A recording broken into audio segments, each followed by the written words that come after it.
Recordemos muy rápidamente, pues, como detalles que hemos visto.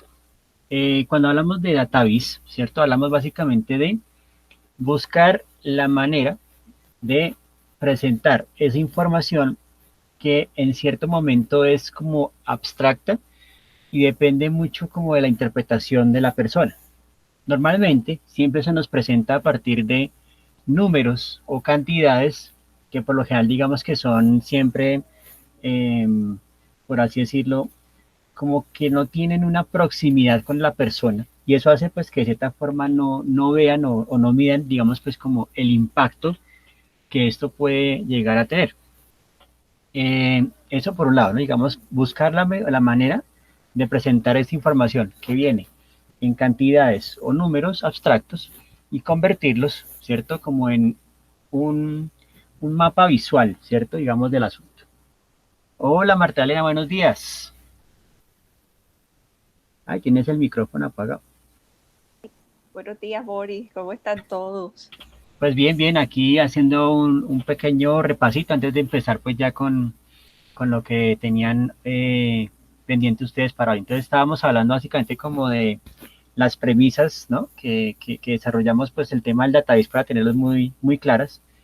Y la primera que estábamos diciendo, pues sin duda es cómo encontrar la mejor manera para presentar esos datos, ¿cierto? Esas cantidades, esos porcentajes que son numéricos y abstractos en formas visuales que permitan a la persona que las ve, digamos, como comprender de una manera más rápida, ¿cierto? Y que de cierta manera, pues como que no hayan ruidos o que no hayan, digamos, pues como dobles interpretaciones. Y eso hace pues que de cierta forma el database se convierta pues en una herramienta muy útil, pues cuando uno hace como un diagnóstico de algún problema. Uy, por aquí está Alejandra Sierra. Alejandra, buenos días. Hola, profe, buenos días. Hola a todos. ¿Cómo has estado? Bien, profe, ¿tú? Bien, bien, bien. Aquí haciendo el repasito de la que vimos la semana pasada. Ah, bueno, vale. Ángela también está por aquí. Ángela, buenos días. Buenos días, profe. ¿Cómo ¿Cómo has estás? estado? No, pues muy bien, muy bien. Aquí empezando pues con el repaso de la semana pasada para que empecemos como a ir conectando. También hablábamos, por ejemplo, de un par de elementos que son, digamos, como indispensables pues para el desarrollo de los database, que es precisamente el tema de las variables. Y que llegamos básicamente pues a dos tipos, y esto obviamente desde la mirada estadística, porque de la mirada matemática ya es otro cuento, ¿cierto? Básicamente en la matemática la variable siempre es como el elemento que hay que despejar, como el que de cierta forma permite determinar, ¿cierto? Lo que ocurre con determinada operación matemática, ¿sí? En la estadística, recordemos que se ven dos, que son las cualitativas, ¿cierto? Que básicamente nos ayudan, ¿cierto? Como a clasificar y organizar la información. Y por otro lado tenemos las cuantitativas, que son ya las que refieren pues a las cantidades.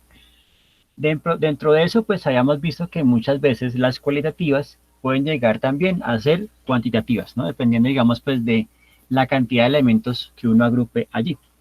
En las cualitativas teníamos entonces dos, ¿cierto? Que son la nominal, es decir, la que me permite nombrarla, ¿cierto? Cuando digo, bueno, en mi sondeo, en lo que yo logré, digamos, desarrollar, encontré básicamente pues dos categorías o dos variables nominales que son color, ¿cierto? Y raza. Entonces, en este caso, hace referencia como a las palabras con las cuales logro, digamos, como tratar de organizar, ¿cierto? E identificar, pues, cierto dato.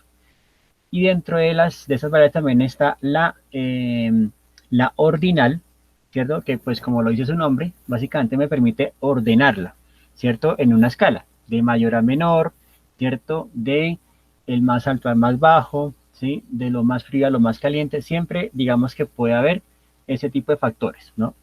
Por ejemplo, entonces ahí tenemos entonces las variables cualitativa, ordinal y nominal, ¿cierto? Nominal me permite nombrarlas o identificarlas y ordinal me permite ordenarlas. ¿Mm?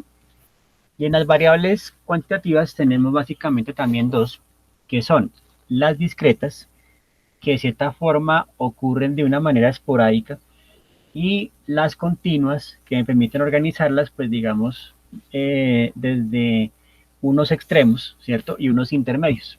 Entonces, esos son como elementos claves ahí, ¿cierto? Variables y patrones formales, ¿sí? Vimos también, ¿cierto? Digamos, la semana anterior, pues, que de cierta manera, pues, uno tiene que desarrollar un storytelling, ¿no? Digamos, como contar una historia, pero muchas veces, digamos que para que ese storytelling tenga como mayor sentido, pensemos en que lo que vamos a desarrollar con este database que vamos a hacer, ¿cierto? Un database que posiblemente tendrá un tamaño que puede estar entre el tabloide al medio pliego. Ya eso dependerá también pues de la cantidad de datos que encontremos, ¿cierto? En ese formato tenemos que entablar una conversación con el lector, con el usuario, con la usuaria, ¿cierto? Con la persona que va a ver esa información. Y la pregunta es, ¿no? ¿Con qué, cómo quiero yo, digamos, como iniciar esta conversación? ¿Cierto? Entonces, digamos, la contextualizo, de pronto le brindo un segundo punto hablando de en dónde se sitúa. Entonces, esto nos lleva a pensar básicamente en lo que vamos a conocer, ¿no? Voy a ponerlo acá, como el modelo de Laswell, ¿no? Este modelo, digamos que eh, es uno de los, digamos, como de este tipo de esquemas que se han formado o formulado del periodismo, y este lo propone básicamente, pues, un gran comunicador que es Harold Laswell. Él, digamos que se propuso hacer, pues, como toda una investigación alrededor de cómo funciona la propaganda política, y esto lo hizo, pues, obviamente, durante los años de la Guerra Fría. Y en ese modelo, él básicamente desarrolló lo que se llaman como qué preguntas se tienen que responder en ese modelo. Entonces, ese modelo se le conoce como el 5W. El 5W, y ahorita pues digamos que se le agrega más 1H, ¿no? Es el 5W y el 1H, ¿cierto? Digamos que hacen referencia a las preguntas que uno tiene que hacerse de forma periodística. Y esas preguntas, digamos que como son 5W, entonces tenemos las preguntas what, ¿cierto? When, otra que es why, otra que es who, a ver, when, what, when, a ver, me falta una por acá, ¿no? What, when, why, who, y ¿Y where? when, ¿Dónde? No. sí señor, sí. Y when, sí señor, esa es la que me hacía falta, que es el cuándo, ¿cierto? Y el 1H básicamente hace referencia al how, ¿no? Que básicamente el how se traduce pues como, digamos, precisamente como el cómo se produce ese fenómeno, o sea, digamos lo que permite o lo que de cierta forma interviene para que desarrolle ese evento. Este modelo, sin duda, lo vamos también a encontrar cuando desarrollemos pues todo el tema de infografía, pero lo planteo de una vez porque muchas veces pues en un database uno dice, bueno, ¿qué quiero preguntarle a mis datos? ¿Cierto? Entonces una de las preguntas, digamos que va a estar enfocada pues en el cuándo, desde cuándo empezó todo esto, ¿cierto? Y ahí pues ya tenemos un acercamiento a lo que es una línea de tiempo, que es una de las variables que uno también puede tener presente, ¿cierto? Y que me permite pues tener un marco organizativo. Otra, digamos, pregunta que yo voy a hacer es, bueno, ¿y en dónde? ¿Cierto? Digamos, no, perdón, a que faltara el where, ¿no? El where, que es el dónde. Entonces, ¿en dónde se sitúa? ¿Dónde ocurre este evento? ¿Cierto? Entonces, cuando hablamos del where, pues sin duda como que la mejor respuesta visual siempre va a ser un mapa, un plano, ¿cierto? Porque nos va, digamos, como a ayudar a organizar la información y a ubicarla pues como en un punto particular, ¿cierto? Ahora, cuando uno se pregunta el what, ¿cierto? Digamos, el what es, bueno, el qué quiero contar con todo esto, ¿cierto? Digamos, ¿qué quiero contar?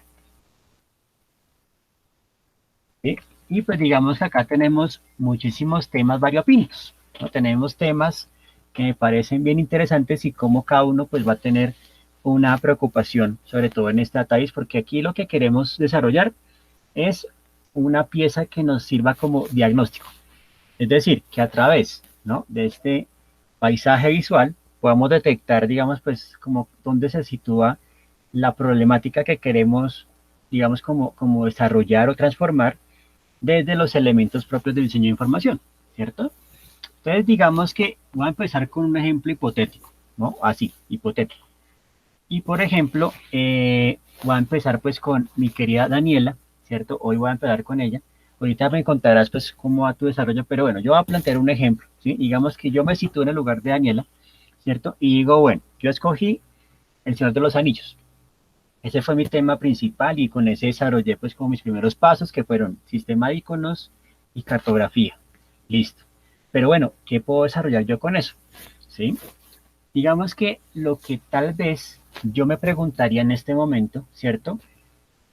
¿Qué tanta, digamos, qué tan sólido o qué tan vigente sigue siendo pues ese tipo de fantasía en una época como estas, ¿cierto? O sea, El Señor de los Anillos se escribió hace muchísimo tiempo, pero sin embargo como que sigue vigente y pues obviamente las películas ayudaron sin duda pues a incrementar, ¿cierto? Como sus lectores y seguidores en todo el mundo.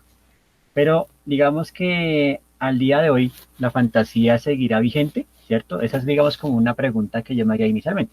¿La fantasía seguirá vigente?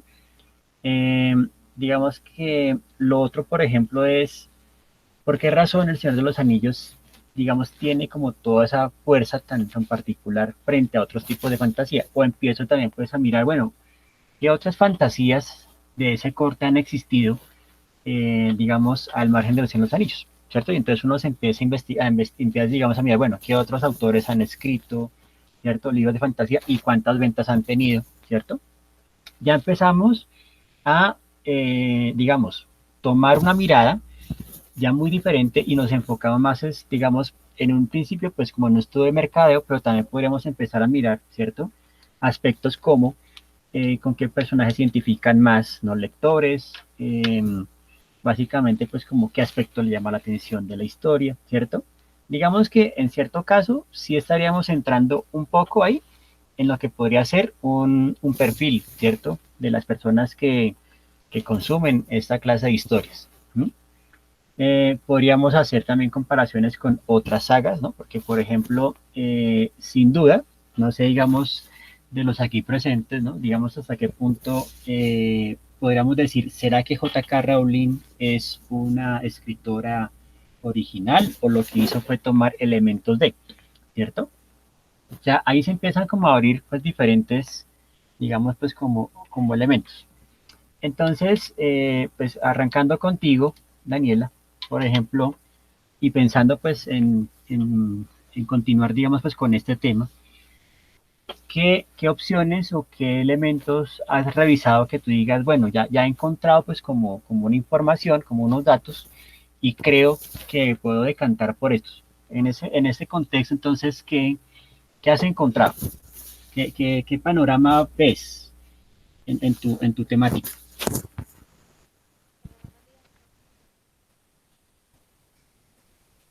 A ver, ¿Aló? sí, sí, sí, ahí te escucho bajito, ¿Sí? sí, te escucho bajito.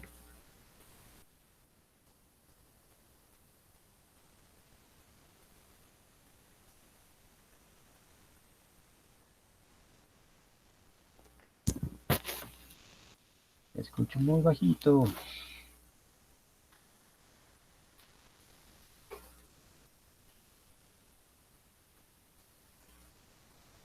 Bueno, entonces ella va a ingresar después, pero bueno, ahí básicamente pues ya dejamos como el escenario planteado, ¿cierto? Bueno, aquí ya, hola,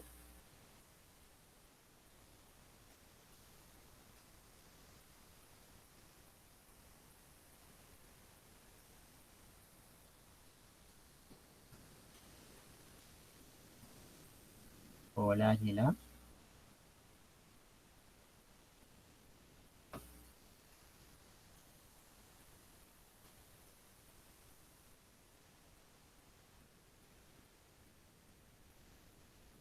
Ah, ok, listo. Entonces acá digamos que Daniela me dice, por medio de vida de las razas, edad de los personajes y comparar con humanos reales. Esa, digamos que ya es un primer aspecto que ya se contempla dentro del database, ¿no? Digamos, pues, empezar a hacer esa comparación del promedio de vida de las razas y cómo eso, pues, digamos, se emparenta con los humanos reales, ¿no? Porque, por ejemplo, está, eh, listo, esa, digamos, es una posibilidad. O sea, digamos, lo que ahí vamos a hacer es básicamente como empezar a revisar aspectos propios ya como de ese mundo de Tolkien, ¿no? Entonces, por ejemplo, ese es uno, promedio de la vida de las razas y la edad de los personajes. Otra cosa que tú podrías hacer ahí también es, por ejemplo, mirar eh, la relación, digamos, pues como de poder, ¿no? La relación de poder que puede haber entre estos personajes. Por ejemplo, si hacemos una escala, ¿cierto? Digamos, ¿cuál es el menos poderoso al más poderoso? Entonces, sin duda, pues digamos que uno de los extremos estaría Sauron, que es, digamos, como el señor tenebroso, ¿cierto? Y como el más poderoso aparentemente. ¿Y cuál es el menos poderoso? Es decir, cuando hablamos de lo poderoso, hablamos también, pues, digamos, de el impacto que produce dentro de la narrativa y también, pues, a nivel de los lectores y lectoras, ¿no? Digamos, de este asunto. Entonces, digamos, no sé, el menos poderoso podrá ser Frodo, ¿cierto? El más poderoso podrá ser Sauron y al mismo tiempo también se puede comparar, pues, como el grado de pureza que tiene, digamos, a nivel moral, ¿no? Digamos, cuál es la moral de cada uno, ¿cierto? Inclusive, yo no sé si de pronto tendrás presente, pues, dentro de los juegos de rol, hay algo que se llama como las alineaciones, ¿no? Y básicamente que supuestamente los personajes siempre siguen como un código de conducta, las destrezas. Exacto, ahí ya me diste un punto y creo que me está llegando una epifanía, me está llegando una revelación, ¿no? Y sin duda pues eso nos lleva a los juegos de rol, ¿cierto? Que están muy basados pues obviamente en todo este tipo de historias. Y en los juegos de rol, digamos que cuando uno construye un personaje, siempre hay, digamos, como 6 puntos que uno tiene que contemplar. Entonces está la fuerza, la inteligencia, la destreza, el carisma, y esto se decide por azar, ¿no? Entonces la idea es que al jugador se le da un dado, o se le dan 3 dados de 6, ¿no? Y él lanza, ¿cierto? Y por ejemplo, obviamente, pues si tenemos 3 dados de 6, la idea es que el puntaje máximo es 18, ¿cierto? Pero de pronto, digamos, listo, digamos que en fuerza sacó 18, o sea que es muy fuerte el personaje, pero en carisma sacó 1, ¿cierto? ¿Qué significa eso? Pues que la persona no atrae, la persona como que etc., ¿cierto? Entonces, si hacemos o buscamos ese tipo de configuraciones, cada, cada rol que hay en el Señor de los Anillos pues corresponde como unos valores. Entonces, puede decir, por ejemplo, listo, Legolas tiene tanto de fuerza, tanto de carisma, etcétera, ¿cierto? Y eso hace pues ya generar una primera tabla comparativa de los personajes y esos roles, ¿no? Ahora, los roles, digamos que, pues inspirados en el Señor de los Anillos siempre están, digamos, pues como el mago, el guerrero, el enano, el espadachín, el bardo, etcétera, ¿sí? Entonces, fíjate que yo creo que podríamos empezar a complementar toda esta mirada al Señor de los Anillos con los juegos de rol y a partir de ahí empezar a tener ya pues como una serie de ítems que tú puedes mirar en tu database, que podría ser pues muy, muy potente, ¿cierto? Otro, por ejemplo, es cuáles son las armas que tienen mayor impacto, digamos, pues en la historia, digamos, desde la varita de, ¿de qué? La varita, digamos, de Gandalf versus la espada de Aragón, etc., ¿cierto? Entonces ahí ya vas mirando como aspecto, es decir, digamos que ya si nos damos cuenta, ya nos estamos centrando es como en aspectos propios de la saga, ¿cierto? Y esos aspectos básicamente nos van a determinar pues cuál es la razón que de cierta forma permite que los lectores se identifiquen o disfruten tanto con esta saga, ¿no? Por ejemplo, ¿cuántas páginas tiene en sí todo el Señor de los Anillos? ¿No? Entonces, por ejemplo, tú dices, el Señor de los Anillos se cuenta en 3 libros, cada uno de 500, son 1500 páginas, ¿cierto? Y tú dices, bueno, ¿a qué puede equivaler 1500 páginas? Equivale a, eh, por ejemplo, 40 resmas de papel, o qué sé yo, ¿cierto?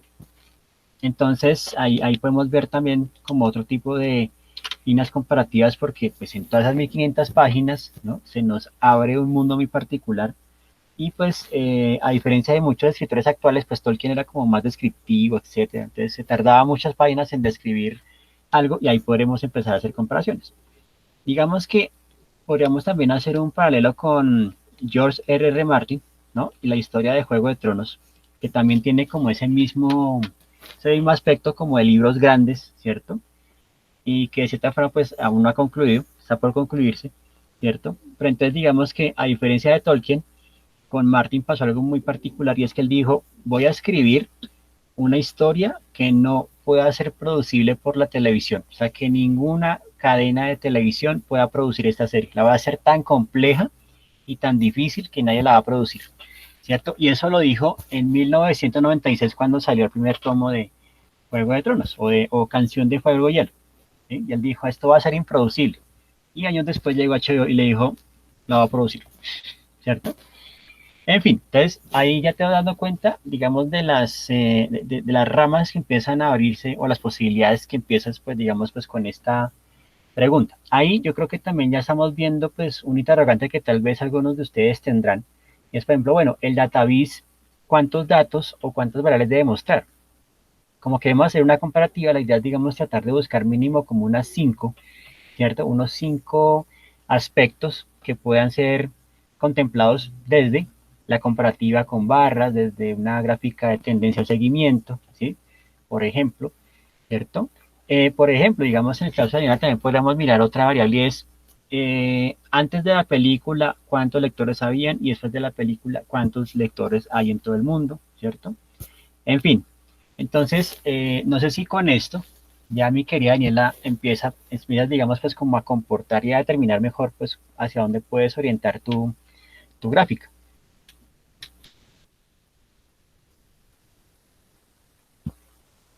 Eso, muy bien.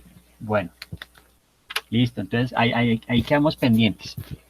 Bueno, sigamos con ejemplos variopintos, ¿no? Entonces, por ejemplo, digamos que hay una cosa bien importante y, por ejemplo, ya Carlos, por ejemplo, empezó a tocar pues el tema de las creencias y ya digamos el jueves anterior, ¿no? Ya estaba haciendo pues como un primer acercamiento pues como en cuanto a la cantidad de, digamos como de creyentes y de creencias que hay en el mundo, ¿cierto? Y empezó, ¿cierto? Empezaste digamos pues como a tomar en cuenta como ciertos elementos bíblicos como la Torre de Babel, ¿cierto? Entonces, Carlos, en este punto, ¿cómo avanza la indagación? Bueno, profe, yo tengo 6 preguntas, ¿cierto? Perfecto. Una me va dando respuestas y también bases para la otra. Entonces, ¿cuáles son? Por ejemplo, encarar a las personas y empezándole a preguntar por su religión. ¿Cierto? Entonces, en base a esa pregunta me va sumando la cantidad de creyentes que hay por religión, ¿cierto? Sí. Porque en base a esa, la segunda es, por ejemplo, le preguntaría, él mismo me diría a qué templo asiste. Entonces, en base a qué templo asiste esa persona, puedo saber cuántos templos sobre esa religión hay en Colombia. También le preguntaría a qué edad inició él en ese culto, para saber si fue iniciado por sus padres o fue que él tuvo una idealización y a qué edad. Por ejemplo, si yo sé que es de menor edad, de pronto pudo haber sido influenciado. Si fue grande, de pronto fue porque ya cuando se encontró él con su estado con él mismo. Al saber eso, podría saber cuál es el crecimiento de seguidores por año, porque también es importante saber de pronto qué tendencia en el mundo hubo en esa época para saber por qué ciertas personas escogieron esas religiones. Y lo último es saber el estrato socioeconómico de cada seguidor de ese culto para saber entonces quiénes de pronto en qué estrato siguen a qué religiones y saber de pronto por qué razón lo hacen. Esas serían las 6 preguntas que yo necesito sacar de esa investigación. Perfecto. Entonces aquí, digamos, Carlos ya está planteando pues como el tema de una herramienta muy concreta y están muy bien formuladas, digamos, como las intenciones. Primero, pues determinar como qué tipos de religión, digamos, están como en este momento vigentes o la gente sigue. Segundo, pues digamos, a qué templo va, ¿cierto? A qué tipo de templo, es decir, como a qué lugar, digamos, como encuentro va. La edad en la que se inició me parece una pregunta bien particular porque sí, hay algunas personas que de pronto empiezan pues como con una formación en el seno familiar, pero después toman una decisión de vida y cambian, ¿cierto? Digamos pues a otro culto. Inclusive pues hay personas que ya se declaran, por ejemplo, ateas o se declaran agnósticas, en fin, ¿cierto? El estrato social me parece también, digamos, una pregunta muy interesante y muy potente porque de cierta forma pues uno empieza a construir mitos, ¿no? Y por ejemplo, uno va a ver, digamos, acá en Bogotá, y no sé si de pronto lo han sentido así, ¿cierto? Mis queridos y queridas infonautas, y es que en Bogotá como que en un momento dado hubo un incremento impresionante de las iglesias evangélicas, ¿no? Inclusive algunas tienen como centros, ¿no? de convergencia o de reunión muy grandes como la Iglesia Universal, etc., ¿cierto? Y por lo general, pues uno empieza a ver las personas que están allí y siempre son como de estratos bajos, ¿no? Entonces uno ya empieza como a construir mitos, pero siempre es importante determinar, ¿no? Digamos hasta dónde sí es cierto o simplemente me estoy dejando llevar por una especulación. Entonces la pregunta que hace Carlos me parece muy potente porque nos aleja un poco como de esos vicios de forma y decir, bueno, ya concretamente con la herramienta que construí, ¿cierto? Pude determinar que el estrato a la que van a esa iglesia es tal, tal y tal, ¿cierto? Ahora también depende mucho de hasta qué punto la familia es, ¿no? Muy conservadora, si es muy liberal, ¿cierto? Si es radical, etc., ¿cierto? Entonces también podríamos plantear, digamos, qué tipo de filiación tiene la persona, ¿cierto? Digamos, pues que de cierta forma, no declarando esto como algo, digamos, como de posición político amañado, sino básicamente decir, no, mi familia ha sido conservadora, ¿cierto? Mi familia ha sido liberal, y obviamente ahí es donde ya toca empezar a definir como esa categoría concretamente desde el aspecto social o sociológico, y no tanto desde el político porque ya se viene muy amañado, ¿cierto? Pero creo que son guías que me parecen muy interesantes y ahí vamos a ver entonces en este database, ¿cierto? A despejar inquietudes con respecto pues a qué religiones se prefieren últimamente, ¿cierto? Entre qué edades, digamos, se están haciendo seguimiento, ¿sí?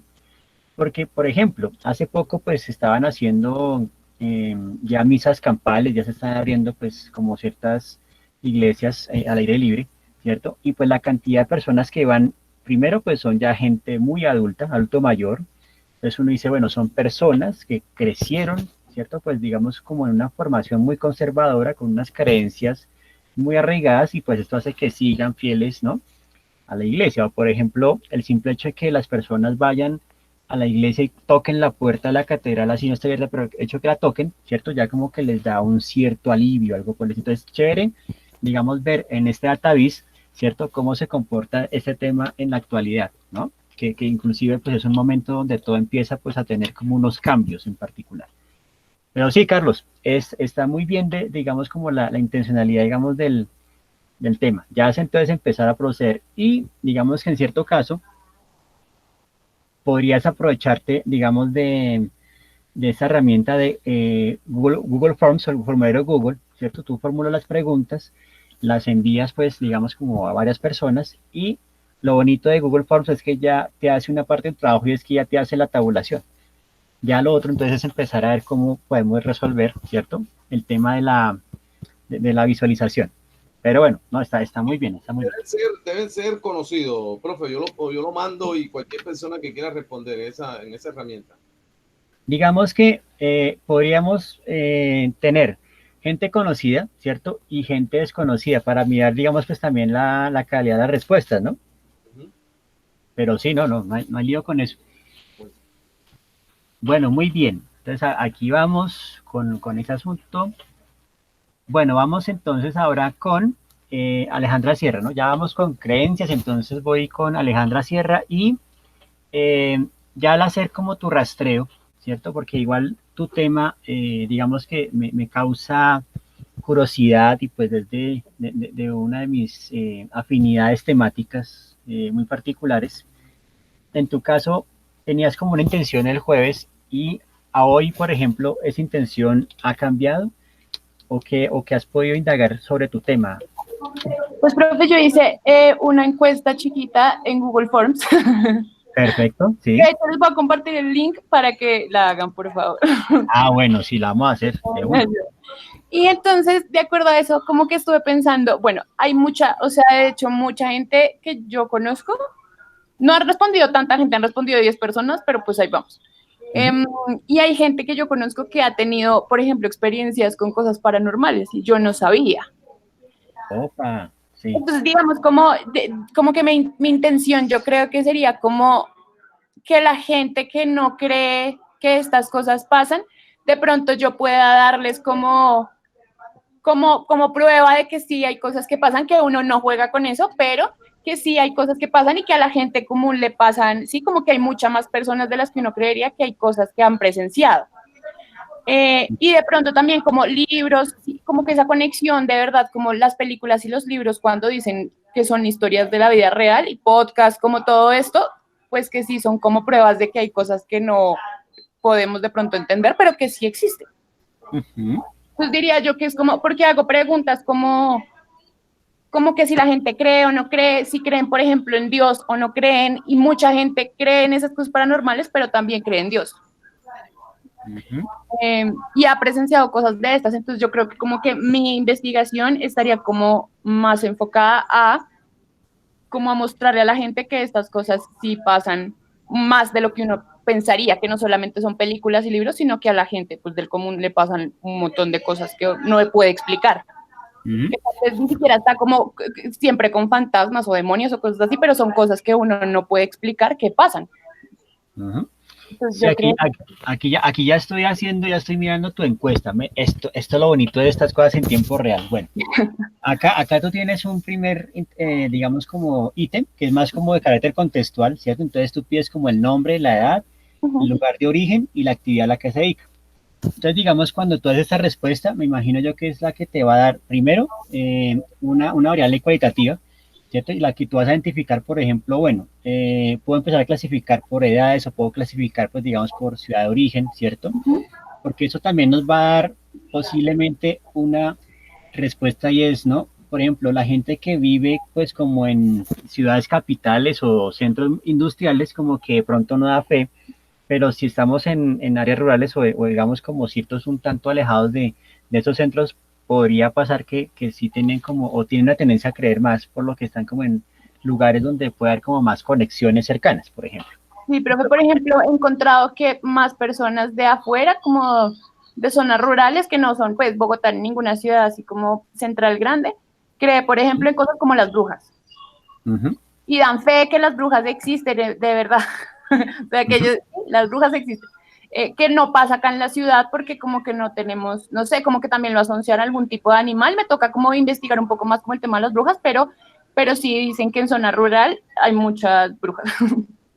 Y lo que pasa es que acá, digamos que está más como el tema de lo que conoceríamos como las leyendas urbanas, ¿no? Porque, por ejemplo, está la monja de la calle 100, el espectro de la fiscalía, está, por ejemplo, el duende Baltasar que está en la Candelaria. Entonces, como que aquí se fomentan más ese tipo de historias, ¿no? Y no tanto, digamos, pues lo que tú cuentas, digamos, pues de las brujas y eso, pero sí hay como ciertos espectros que parecen como más modernos, ¿no? Y eso me lleva, pues, digamos, a comentar acá un concepto que alguna vez leí en una de estas novelas, ¿no? Por ejemplo, la novela se llama Nuestra Señora de la Oscuridad, ¿no? Esta novela, digamos que fue escrita por allá en los años 70 por un señor que se llama, ya les pongo el nombre acá, Fritz Leiber, ¿no? Y este señor introduce un término que de cierta forma me dejó como inquieto un poco y es lo que él llamó la energía electromefítica, ¿no? Este concepto, digamos que lo introduce como esos lugares en las ciudades y sobre todo pues como en los lugares muy industrializados donde se concentra digamos mucha carga de energía negativa y que esa energía negativa hace posible pues que se empiecen como a aparecer espectros, ¿no? O energías que absorban como este potencial negativo y se puedan manifestar en el plano material. En otras palabras, es algo muy cercano a lo que después va a ser los cazafantasmas. O sea, los cazafantasmas, digamos, es como un punto de vista cómico frente a todo este tema de las energías que hay, digamos, pues como en la ciudad, ¿cierto? Y si bien tu investigación acá en la encuesta, pues nos habla, por ejemplo, también de, inclusive acá pides, por ejemplo, un relato breve, ¿no? Un relato breve, que puede ser, de, por ejemplo, bueno, haga un breve relato del episodio, lugar, año, etcétera. Si su respuesta fue no, no responda, o sea, no aplica, ¿cierto? Bueno, entonces, cuando hablamos de este relato, digamos, me parecería importante ahí determinar, digamos, pues como la extensión, ¿no? Porque de pronto hay gente que se le facilita la parla y empieza a escribir. No sé si cómo te han respondido, cómo te han respondido esa pregunta. Me respondieron, esas sí fueron como muy, muy breves, profe. Esta, por ejemplo, pues algunas personas como que no aplica. Hay una persona que vio como hace muchos años la interacción de un medium. Mm. Okay.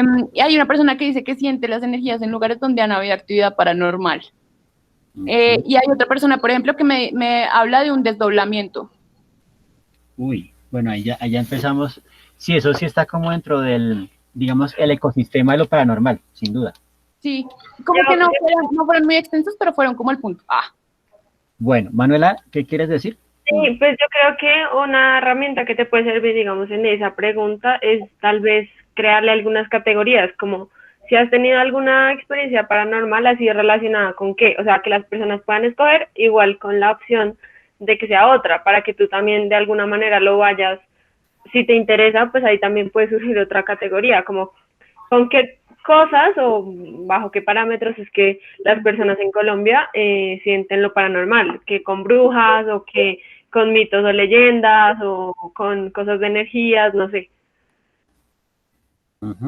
Sí, yo creo que sí, me podría funcionar, gracias. Sí, por ejemplo, aquí también, bueno, aquí ya preguntas si creo en los ángeles, si creo en la ciencia de Dios, ¿cierto? Bueno, pues yo sí creo, entonces, hay una cosa también, es como el tema de que todo esto se asocia mucho pues con el tema de las energías, vuelvo y repito, ¿no? Digamos, también sería válido hacer una pregunta que digamos, ¿cree usted en la existencia de la energía o las energías alrededor nuestro? ¿Sí? Porque hay gente que no cree en las energías, ¿no? Hay gente que dice como, yo se cuenta las energías, ¿qué le pasa? ¿Cierto? Sí. Pero hay gente que es así de radical que le dice a uno, no, es que yo creo que es como las energías. ¿Cuáles energías? No, pues ya se nos volvió hippie. No, aquí no hay ninguna energías, aquí todo es bien o malo, Dios o el diablo, no existe más, ¿cierto? Pero ahorita como que se está dando un movimiento muy particular con todo este cuento de las energías y también con el tema de la influencia de los astros, ya lo comentábamos en otra ocasión. Pero chévere que de pronto amplíe las preguntas también por ese lado, pues, ¿crees en los ángeles? ¿Crees en Dios? ¿Crees en las energías? Eh, ¿Crees en la esencia de seres, digamos, como el más allá? O sea, como que de pronto estas preguntas nos empiezan a dar, digamos, pues si es una pregunta, una persona que le dice sí a todo o es una persona que tiene ya pues como un grado de conciencia sobre lo que realmente cree o determina, ¿no? Sí, listo, profe. Vale. Sí. Además que nosotros somos como todo el tiempo muy de palpar, ¿no? Como de... Bueno, aquí ya estoy respondiendo a la pregunta. A ver. Y es que tengo tantas historias, no sé cuál elegir. Bueno, voy a dejarlo ahí en stand-by porque hay muchas historias cercanas, de hecho. Hay inclusive lugares, ¿no?, que se han convertido ya en centros turísticos. Ya hablamos la vez pasada, digamos, del hotel, digamos, cerca al Tequendama, ¿cierto? Sí, al Salto. Al Salto, ¿no? Y hay otro que es la cementera Samper, que esa queda por, creo que vía La Calera, si mal no estoy. Que la cementera Samper pues fue en sus buenas épocas pues todo un pequeño pueblo donde estaban las casas y todo pues de los trabajadores de la cementera de Samper, que era una de las más importantes de acá de la ciudad, que era la que surtía pues de todo el cemento a la capital, ¿cierto? Pero eso fue abandonada y pues obviamente la gente dice que allá suceden cosas. Entonces digamos que también podríamos ampliar preguntas como ¿conoce usted sitios donde han ocurrido experiencias paranormales? Entonces, posiblemente también te votarán cosas como esas, digamos, el Hotel del Salto, la cementera San Pedro, ¿no? Y eso también pues nos ayuda como a establecer, por ejemplo, tal vez eso como un mapeo de lugares, porque acá digamos que si hay sitios que como que uno dice, inclusive hasta el Bronx, ¿no? Hasta el Bronx, por ejemplo, que ya ahorita está como en un proceso como de reconstrucción, ¿cierto? Bueno, aquí también Carolina Ramírez propone y hablar de a los cuántos años experimentó eso.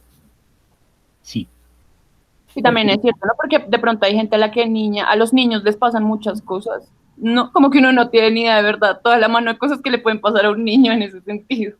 mira, yo he conocido personas, o sea, he conocido estudiantes que me han dicho que en su vida no pueden ver un payaso porque de pequeños les pusieron a ver It y eso los traumatizó, por ejemplo, ¿no?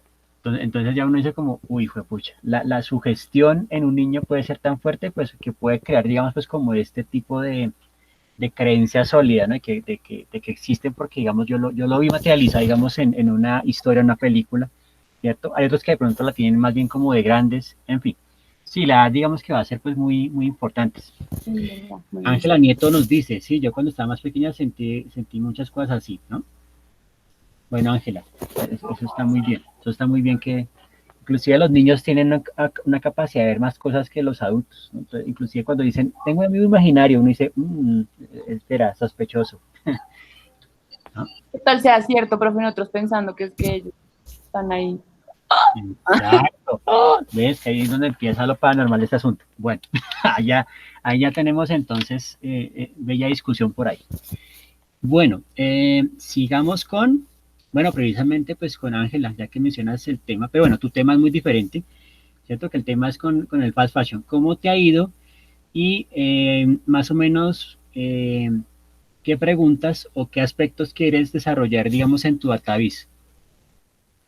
Pues bueno, digamos que cuando recién la clase pasada, pues empecé como a soltar como las preguntas que se me venían que podía trabajar. Entonces pues tengo ahí como algunas, entonces fueron como cuántas personas compran fast fashion, como para también tener la comparación de cuántas compran en tiendas de segunda mano. Uh-huh. También pensé como cuánta ropa realmente de esta, pues si llega a reciclarse o qué es lo que pasa, digamos, después de esta, porque normalmente pues se desecha, entonces era también como eso. Y digamos que estoy todavía en la investigación, o sea, no he encontrado tampoco mucha información, entonces todavía pues me falta hacer la encuesta.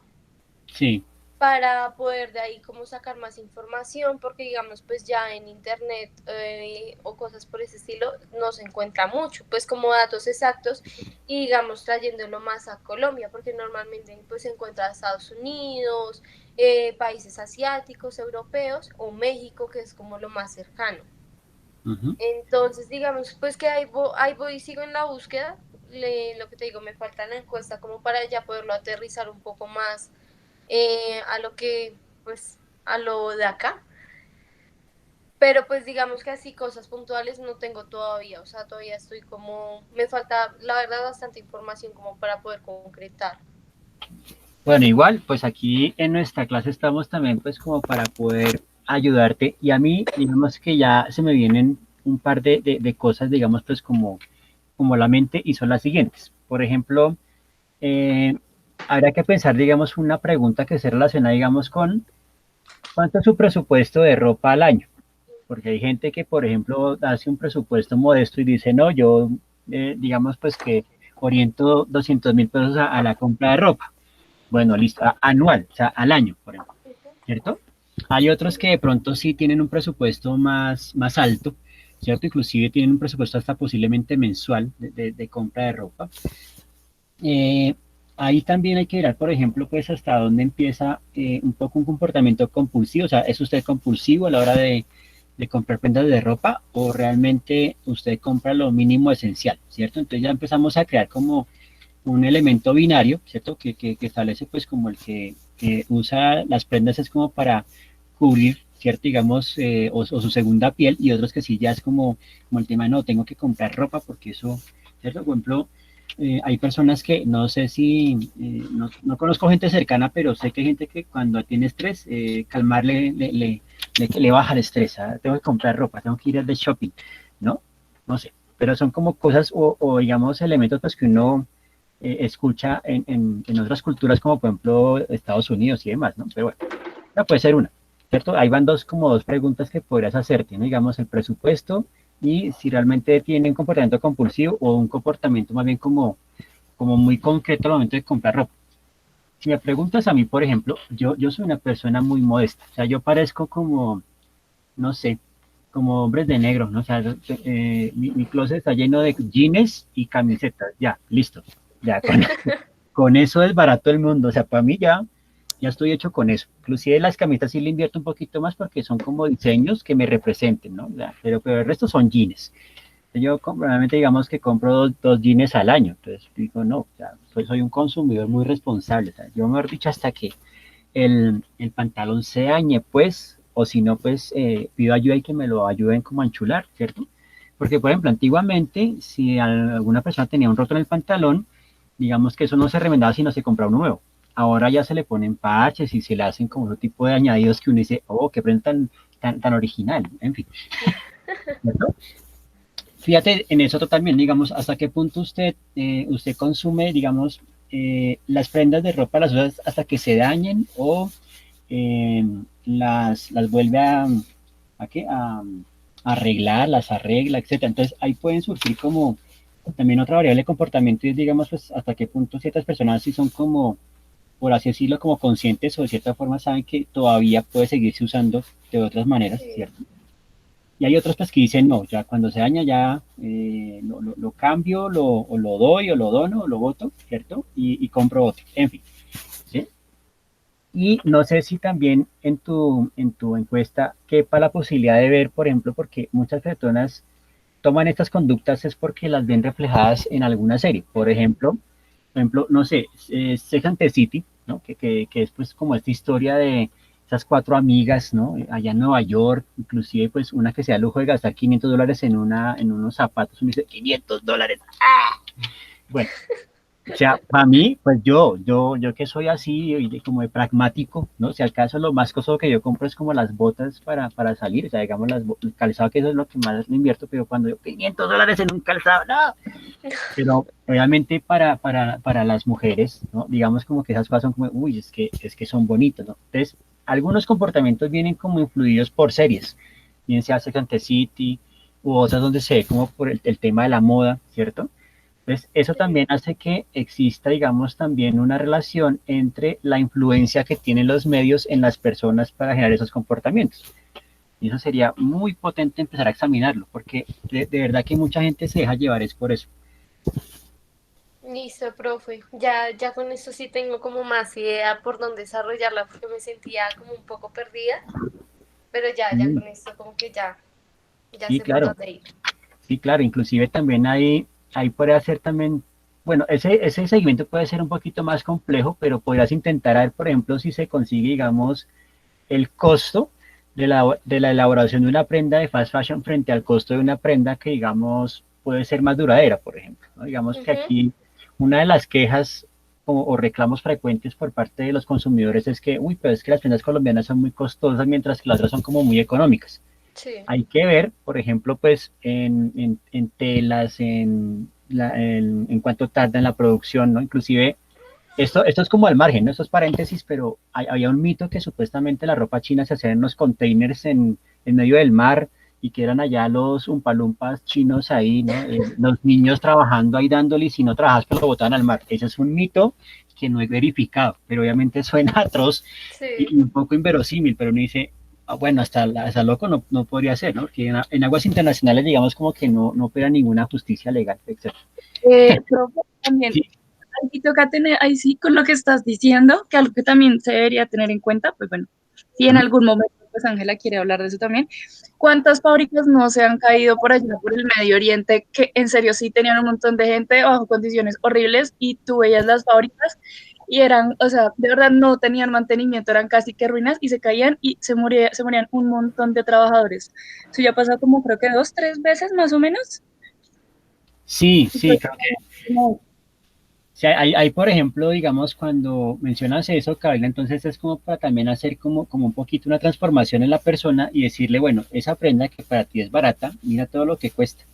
Es lo ujú, mismo que cuando uno habla, por ejemplo, de los diamantes de sangre, que fue todo esto que ujú, ocurrió en África con el tema de los diamantes, pues que en primer mundo tiene un valor gigantesco, pero obviamente pues eso lleva vidas humanas impresionante. Y entonces cuando uno dice como, uy, no, los diamantes no son mis amigos. No, ¿qué tal? ¿Qué es eso? Entonces puede pasar lo mismo con estas prendas que uno piensa que son baratas, pero hay unas cuantas. Ahí depende, digamos, de Ángela, ¿cierto? Pues digamos hasta dónde quiere llegar, ¿no? Porque eso ya es como cuando uno dice, uy, vamos a tapar la olla sucia.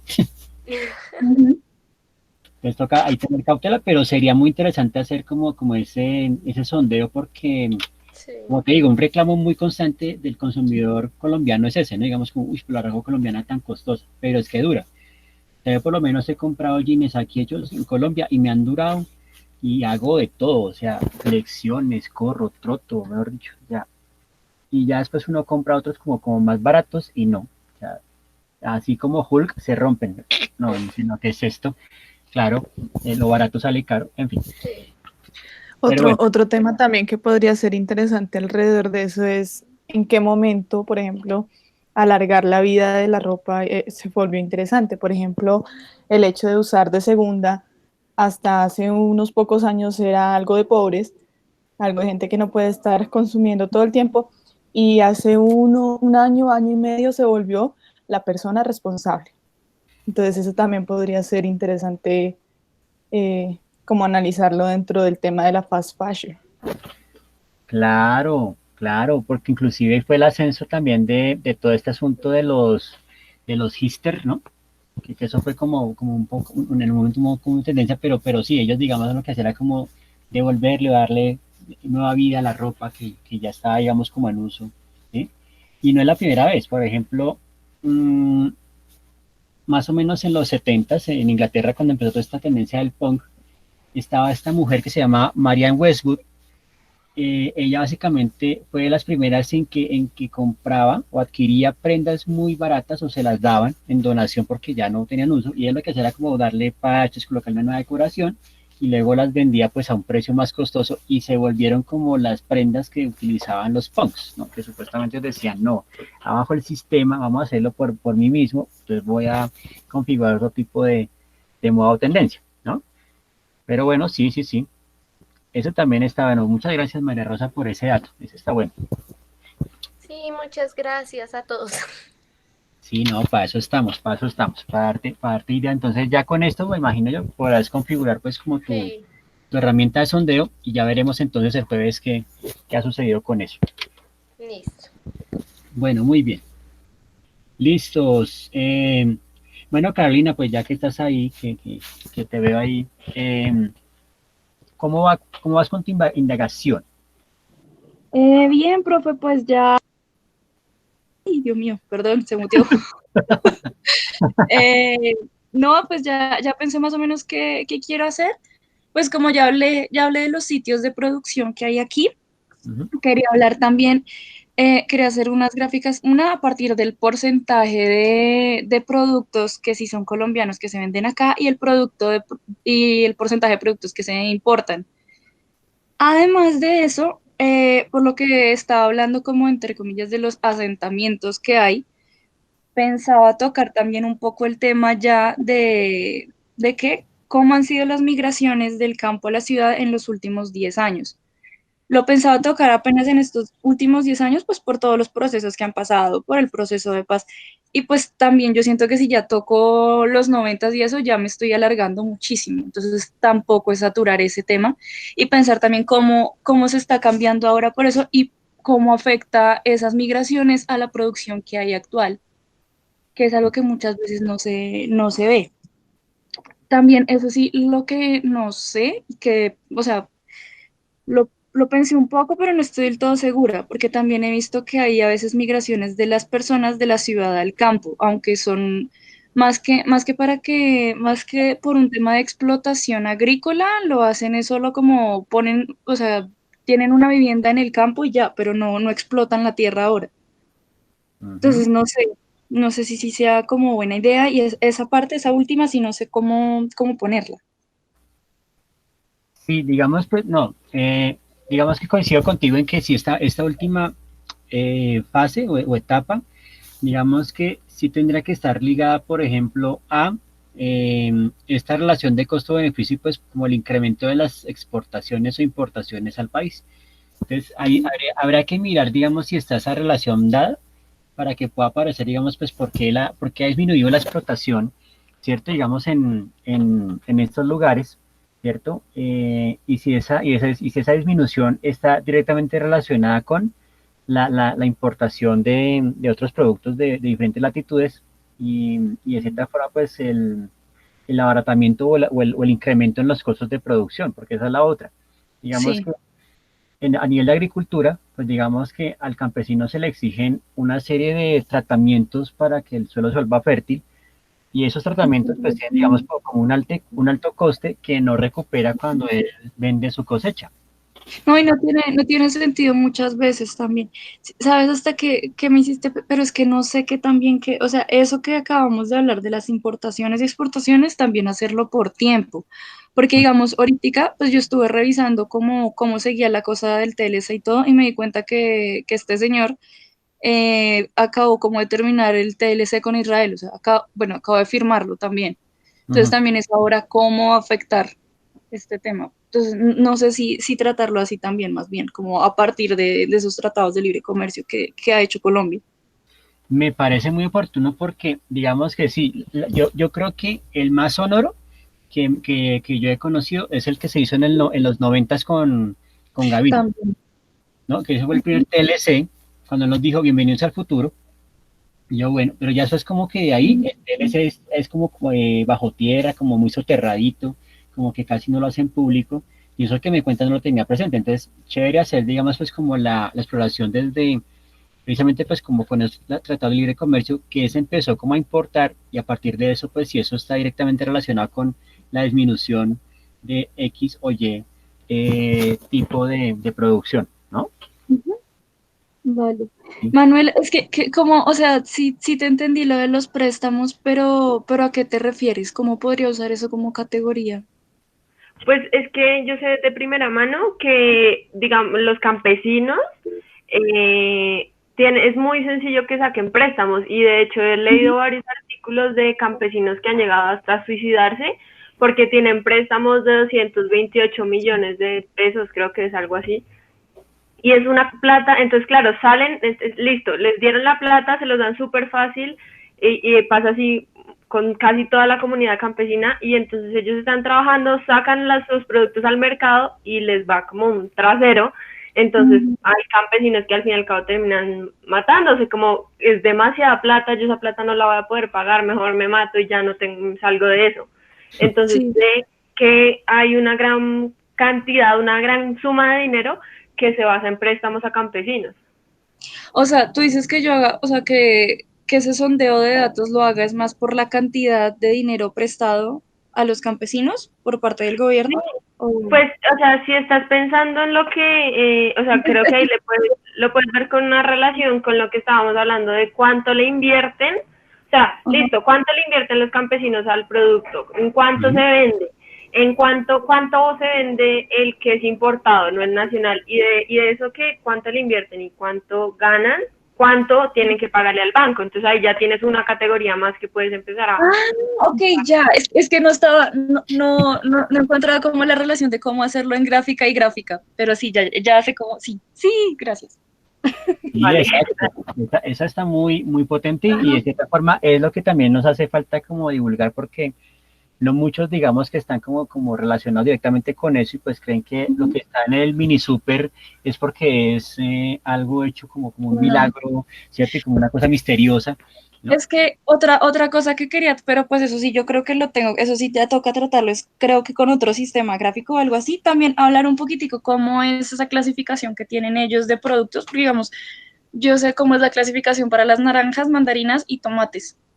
Ujú. Entonces, ellos se tienen que fijar en un tamaño específico, un color específico, o sea, son cosas físicas que de verdad a veces ni sentido tiene porque uno vio un tomate chiquitico y dice, pues esto igualmente me sirve, porque está bien. Pero Sí, como lo piden de cierto, pero eso sí ya me tocaría es con otro tipo sí, además que ya entraríamos, pues, digamos, como en otro aspecto, y es precisamente como el tema de algo que también trabaja Manuela, que es el de producción y consumo responsable, porque, Ajá, digamos, una parte es como que las personas como que compran la fruta muy brillante y muchas veces como que eso tan brillante no es tan bueno. no, Y eso es es, anilina. que le echan. Eso, y la que está como feita, esa sí no la compran, y esa sí la que está mejor, la que Eso está está buena. bueno. Sí, por ejemplo, con lo que pasa con el banano, digamos, o el plátano, que el plátano, digamos, entre más negrito es porque ya funciona para cocinar, si está muy brillante, pues ya es muy desconfiable porque puede inclusive hasta romper las muelas, ¿no? En fin, Ujú. ¿cierto? Pero sí, ahí ya tocaría mirar es, por ejemplo, precisamente como el filtro que tú quieres desarrollar y lo que quieres contar. Entonces, fíjate que empiezas pues con un tema de relación costo-beneficio, quieres saber Ujú. también el tema migración, de índices de producción y, por ejemplo, la brecha entre lo que paga el campesino para producir y lo que obtiene, por ejemplo, ¿cierto? Entonces Ujú. ya como que nos estamos centrando es como en unas dinámicas que tratan de ver pues por qué razón los campesinos reclaman lo que reclaman, ¿cierto? O sea, estamos como tratando de decirle a los demás, vean, es que los campesinos no reclaman porque sí, están reclamando es por ese tipo de cosas.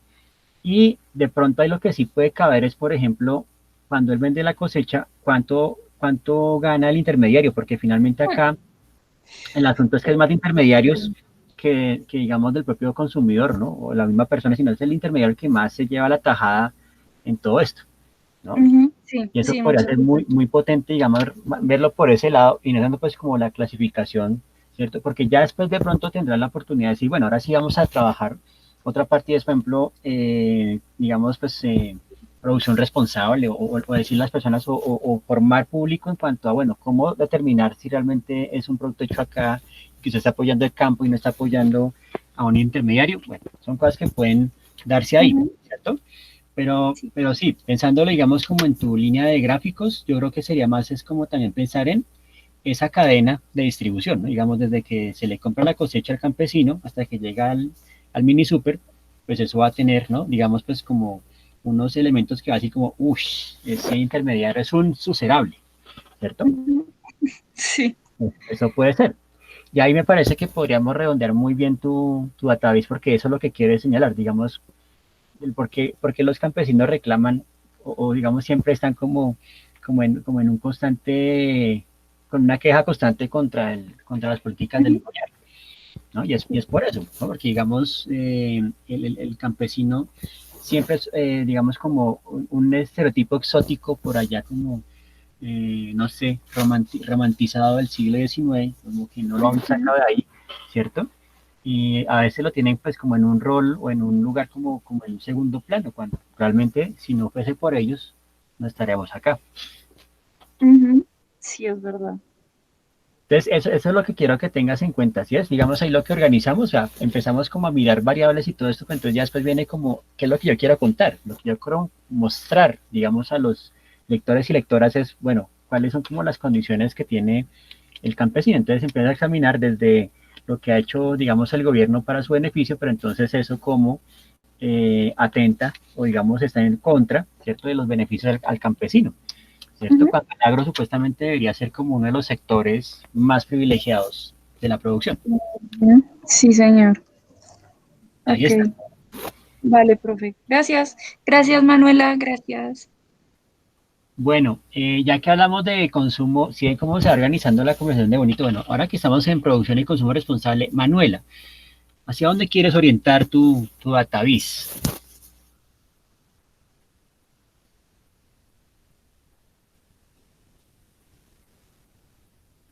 Manuela, ¿estás? Bueno, se Hola, cayó. profe. Sí. Ah, No, bueno. ya, ya. Ya iba a decirte, Manuela, si estás con nosotros, da dos golpes. Ah, no, profe, sí. Bueno, Pues, ¿a qué quieres, en qué quieres enfocar tu database? pues, profe, yo quiero, estoy tras una frase, digamos, con lo que dijiste de cómo quiero iniciar la conversación. Quiero Ujú. que empiece con la frase que usted también es responsable. O sea, Mm, porque todo lo que yo he leído, sí, de cifras, datos y todo, pero la gente no se siente, claro, en Estados Unidos pasó tal cosa y las personas no se sienten responsables tampoco, entonces quería irme como por ese lado. Pero entonces,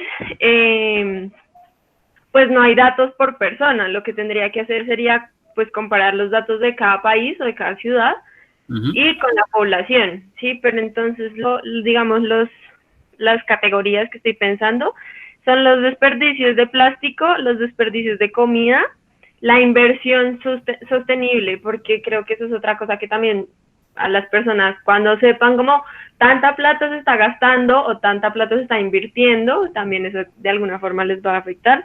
Y pues el cambio climático medido en la temperatura y las emisiones de CO2. Ujú. Bueno, digamos que pensando en eso, tú podrás empezar, digamos, el database con algo muy parecido a lo que hacen, digamos, algunos motion graphics o algunos videos como en este orden, que es como desarrollar un personaje tipo, ¿no? Digamos, un estereotipo, digamos, como de consumidor promedio, ¿cierto? Y decir, bueno, él es Juan. Y Juan al día consume tales cosas, ¿no? Entonces, digamos que empiezas a decir, o sea, por día, ¿cierto? Y luego, entonces haces, digamos, ya como un totalizante donde dices, bueno, si hacemos las sumas a un año, Juan consume esto al año de plástico, ¿cierto? Si hacemos las cuentas, y Juan no es el único, sino que hay más, ¿no? Entonces empieza como a partir de lo particular, se llega como a lo general y global, y eso puede ser, digamos, pues como muy interesante y ya empieza pues como a establecer esa conexión con ustedes responsables, o sea, las acciones de una sola persona pueden llevar, pues digamos, a una aceleración en el consumo, por ejemplo, de desperdicios impresionante, ¿cierto? Y eso pues ya después conduce a que el database también arroje como, bueno, cuáles son como las alternativas, ¿no? Digamos como, ¿qué podría hacer Juan para volverse responsable, por ejemplo? ¿Sí? Entonces se Sí, vuelve... súper. Pues yo sí lo había pensado como esto del personaje que dijiste, como, bueno, de cómo quiero empezar con la conversación. También, pues, lo que hablaste del párrafo, de un contexto, quería hacer eso, como una persona que, no sé, sale, usa transporte público mínimo 2 veces al día, está tantas horas conectada en el computador, como que haga que las personas también se sientan más identificadas y ya. Pero sí, no había pensado en la idea de irlo como aumentando, como bueno, esto es una persona y si son tantas personas que es una ciudad, ¿cómo funciona? Y si son tantas personas que es un país, creo que eso también sería súper chévere. Claro, porque ahí ya, ahí básicamente lo que haces es, por ejemplo, cuando, digamos, una mamá moderna, ¿cierto? Y dice, bueno, pues voy a comprar una paca de pañales, ¿no? Y le pongo a mi hijo, pues, un pañal desechable. Entonces, para ella dice, ay, qué maravilla el pañal desechable porque es lo máximo, o sea, no tengo que hacer mayor cosa y no me unto las manos y estamos bien. Entonces, el lío viene es cuando ella lo bota y es solo ella. Pero resulta que como esa mamá, hay otras mamás más y también hacen lo mismo, entonces se aumenta, ¿cierto? Digamos, pues como la producción de desperdicios de estos pañales y eso hace pues que ya se aumente, digamos, en bien los gases invernadero, etcétera, ¿cierto? Y eso es lo que toca también hacer leer a las personas, ¿no? Que digamos, la acción de una, ¿no? Sumada con otras cuantas más, pues generan, digamos, pues como toda esta irresponsabilidad frente al tema ambiental por ese lado, por ejemplo, digamos el tema de los desechables o el tema, por ejemplo, también de, por ejemplo, en Proyecto Diseño 1, el viernes pasado tenemos la discusión pues del tema de los tapabocas, ¿no? Que de cierta forma, por ejemplo, en los decretos del distrito para las obras decían tiene que usar mínimo 3 tapabocas al día. Entonces uno dice, bueno, sí, los uso, pero entonces eso dónde va a parar, ¿no? ¿Cuánto se empieza pues a gastar en desperdicio, etcétera? ¿Cierto? Es decir, lo que sucede con una persona cuando se amplifica por más personas, pues eso ya se vuelve, digamos, pues como el punto dramático del asunto y es donde yo ya quiero producir eso. Quiero producir, digamos, como esa sensación o sentimiento de hay que impactar, o sea, hay que darle dramatismo al asunto, ¿cierto? Porque muchas veces como que hay database que quedan como en un punto de simplemente mostrar las cosas, pero si yo logro, ¿cierto? Digamos como transmitir o comunicar como una suerte de angustia, ¿cierto? Entonces hace referencia pues a esa frase que me parece muy chévere de inicio. Usted es responsable, o sea, ya de entrada ya me estás comprometiendo, ¿no? Y eso me parece que no muchos database tienen como ese tipo o ese grado de afinidad o digamos como de cercanía con el usuario. Entonces sí sería, digamos, como a partir de esa frase, ¿cierto? Pues pensar en este personaje tipo. Puede ser hombre y mujer, porque digamos en ambos casos hay como diferentes tipos de consumo, pero todos se llevan como a lo mismo, ¿no? Como que de cierta forma se vuelve como después algo inmanejable, ¿sí? Y que de cierta forma las personas no dan cuenta de ello.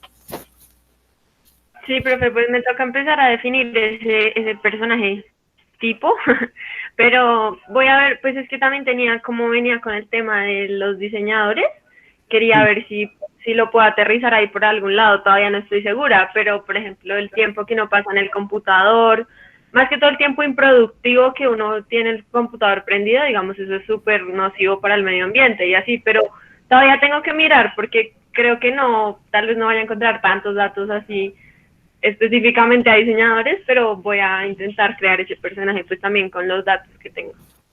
Sí, porque ahí, digamos, cuando hablamos del tema de lo digital, pues se habla, por ejemplo, mucho de la huella de carbono, ¿no? Y, por ejemplo, en alguna ocasión, en alguna clase de proyecto diseño 1, creo que con la profesora Paola, hicieron un proyecto sobre la huella de carbono que deja la papelera de reciclaje o la papelera de correos desechados del Gmail, ¿no? Que era una cosa impresionante que uno dice, uy, ¿en serio? Porque lo hacían por un usuario, pero después lo cuantificaban por los usuarios promedio de Gmail y eso daba una huella de carbono impresionante y uno dice como, caray, vea esa pequeña acción lo que puede llegar a producir. Pero sí, más o menos es un poco lo que llamaríamos como el efecto de la bola de nieve, ¿no? Que empieza, digamos, como muy pequeño y se agranda y se agranda y se agranda y después ya es como inmanejable y posiblemente como que golpea tan fuerte que uno no se da ni cuenta. Sí, profe, listo. Bueno, perfecto. Ahí vamos entonces con la producción responsable. Bueno, no, con gusto, con gusto. Marta Elena, en tu caso, ¿cómo vas? Y al fin, ya te has decantado por el tema de artesanías. ¿Cómo te ha ido con esa indagación? Bien, Boris, bueno, te cuento lo que he averiguado. Pienso pues segmentar el database.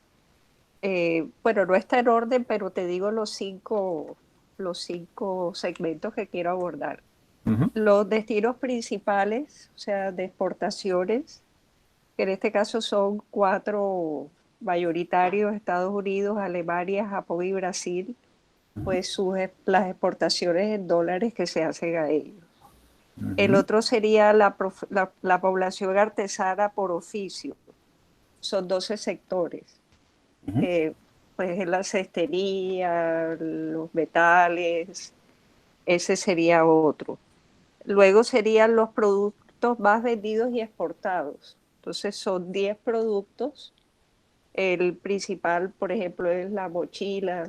Luego sigue la hamaca. Y pues hay 10. Hay uno que no conocía, el hueregue, que es un tipo de canasto. Entonces, de esos son 10 productos con porcentajes, ese sería con porcentajes, y el de la población artesana también son porcentajes. Luego serían los materiales utilizados. Hay un producto que se llama guacamayas, que son como unas franjas tejidas, son como unos cordones que se van uniendo, que es de pronto una artesanía que uno no conoce muy bien. Las máscaras del Carnaval de Barranquilla, pues yo conozco muy bien porque soy barranquillera, son hechas de papel maché. Sí. Entonces, también es un material interesante que de pronto hay personas que no ubican de qué son, piensan que son de madera. Y el quinto sería, ¿cuáles son los departamentos que más producen artesanías? Entre esos, pues Bogotá, Antioquia, Valle del Cauca son los 3 principales. Entonces serían esos 5 para crear el database.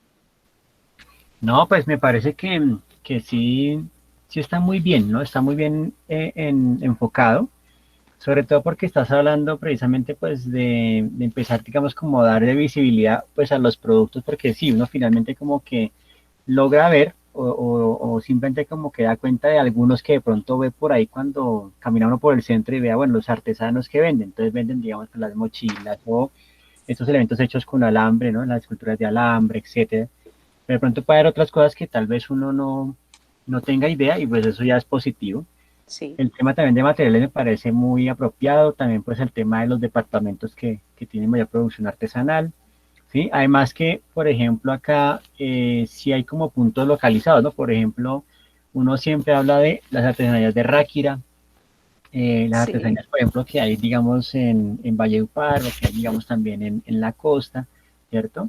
y pues que cada uno se enfoca como en un tipo de producción, ¿no? Por ejemplo, no sé cuántos todavía siguen manejando tema de el telar, ¿no? O ese tipo de tejidos ya con telar o tipo de técnicas que de cierta forma ya son como algo rudimentarias, pero que de cierta forma todavía siguen conservando cierto encanto, ¿cierto? Y pues eso también digamos que genera un costo al momento de venta, ¿no? Digamos, una cosa es como una ruana chantelar que uno dice, uy, la técnica tradicional, pero uy, el costo es muy alto frente a una que es hecha de forma industrial.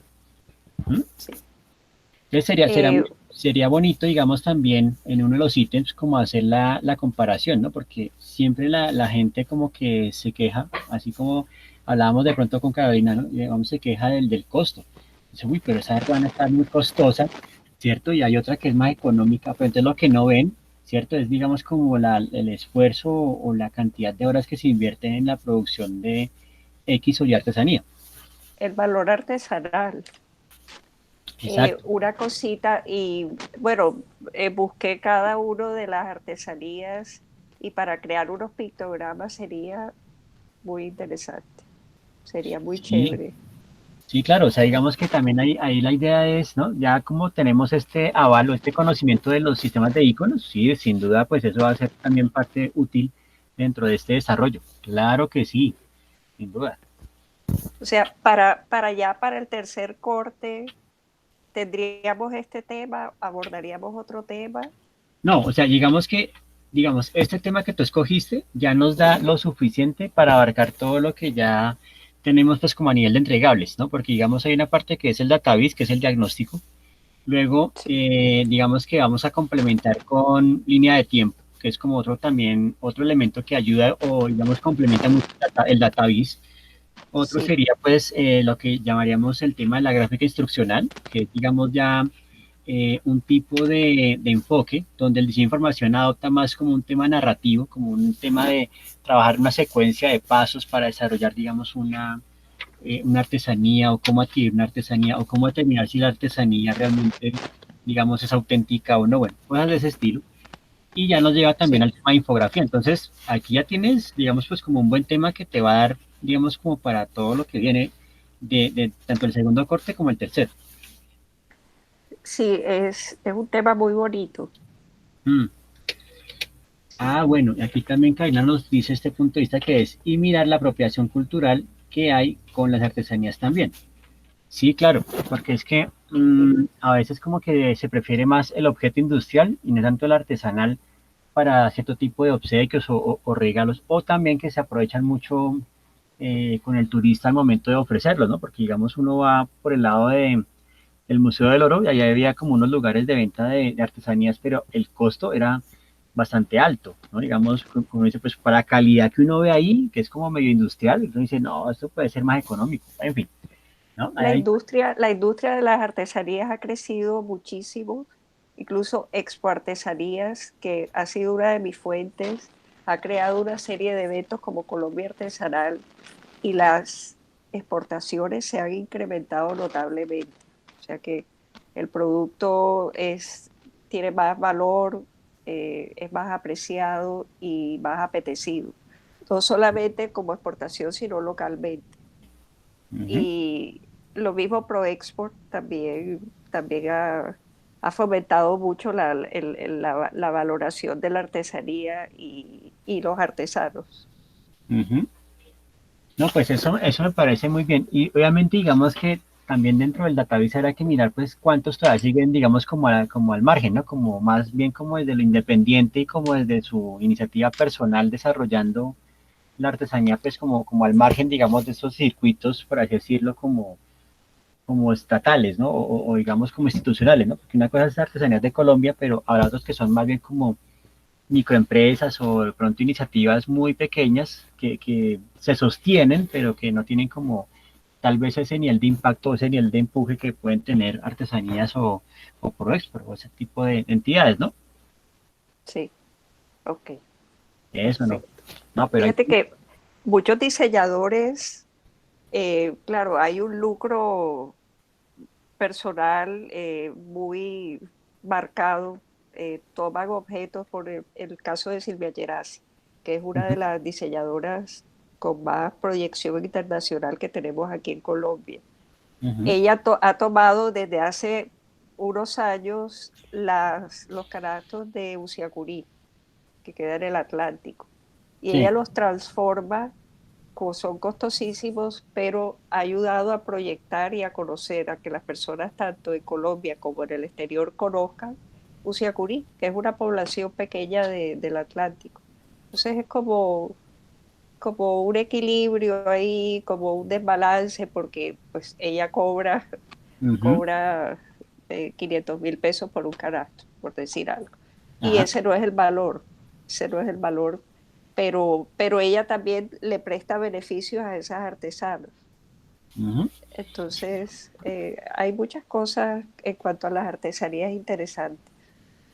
Sí, ahí por ejemplo me recordaste pues a un sociólogo muy importante que es Pierre Bourdieu, y Bourdieu por ejemplo hablaba de lo que es el tema de los capitales, ¿no? Entonces está lo que es el capital económico, que es precisamente digamos donde está pues el valor monetario, y el capital simbólico. Entonces cuando tú me muestras o me planteas este ejemplo, pues uno dice, claro, el artesano ganó capital simbólico, que después puede entrar a capitalizar, pero muchas veces como que no tiene el ingenio o las herramientas pues para apropiarse de, bueno, cómo debo cobrar realmente ese valor simbólico que ya tengo, ¿cierto? Como ese prestigio que he ganado, y por eso muchas veces como que se aprovechan quienes lo promueven, ¿cierto? Para decir, no, ven, yo te lo compro barato y yo, mira, te voy a dar, digamos, como gran publicidad y unas por otras.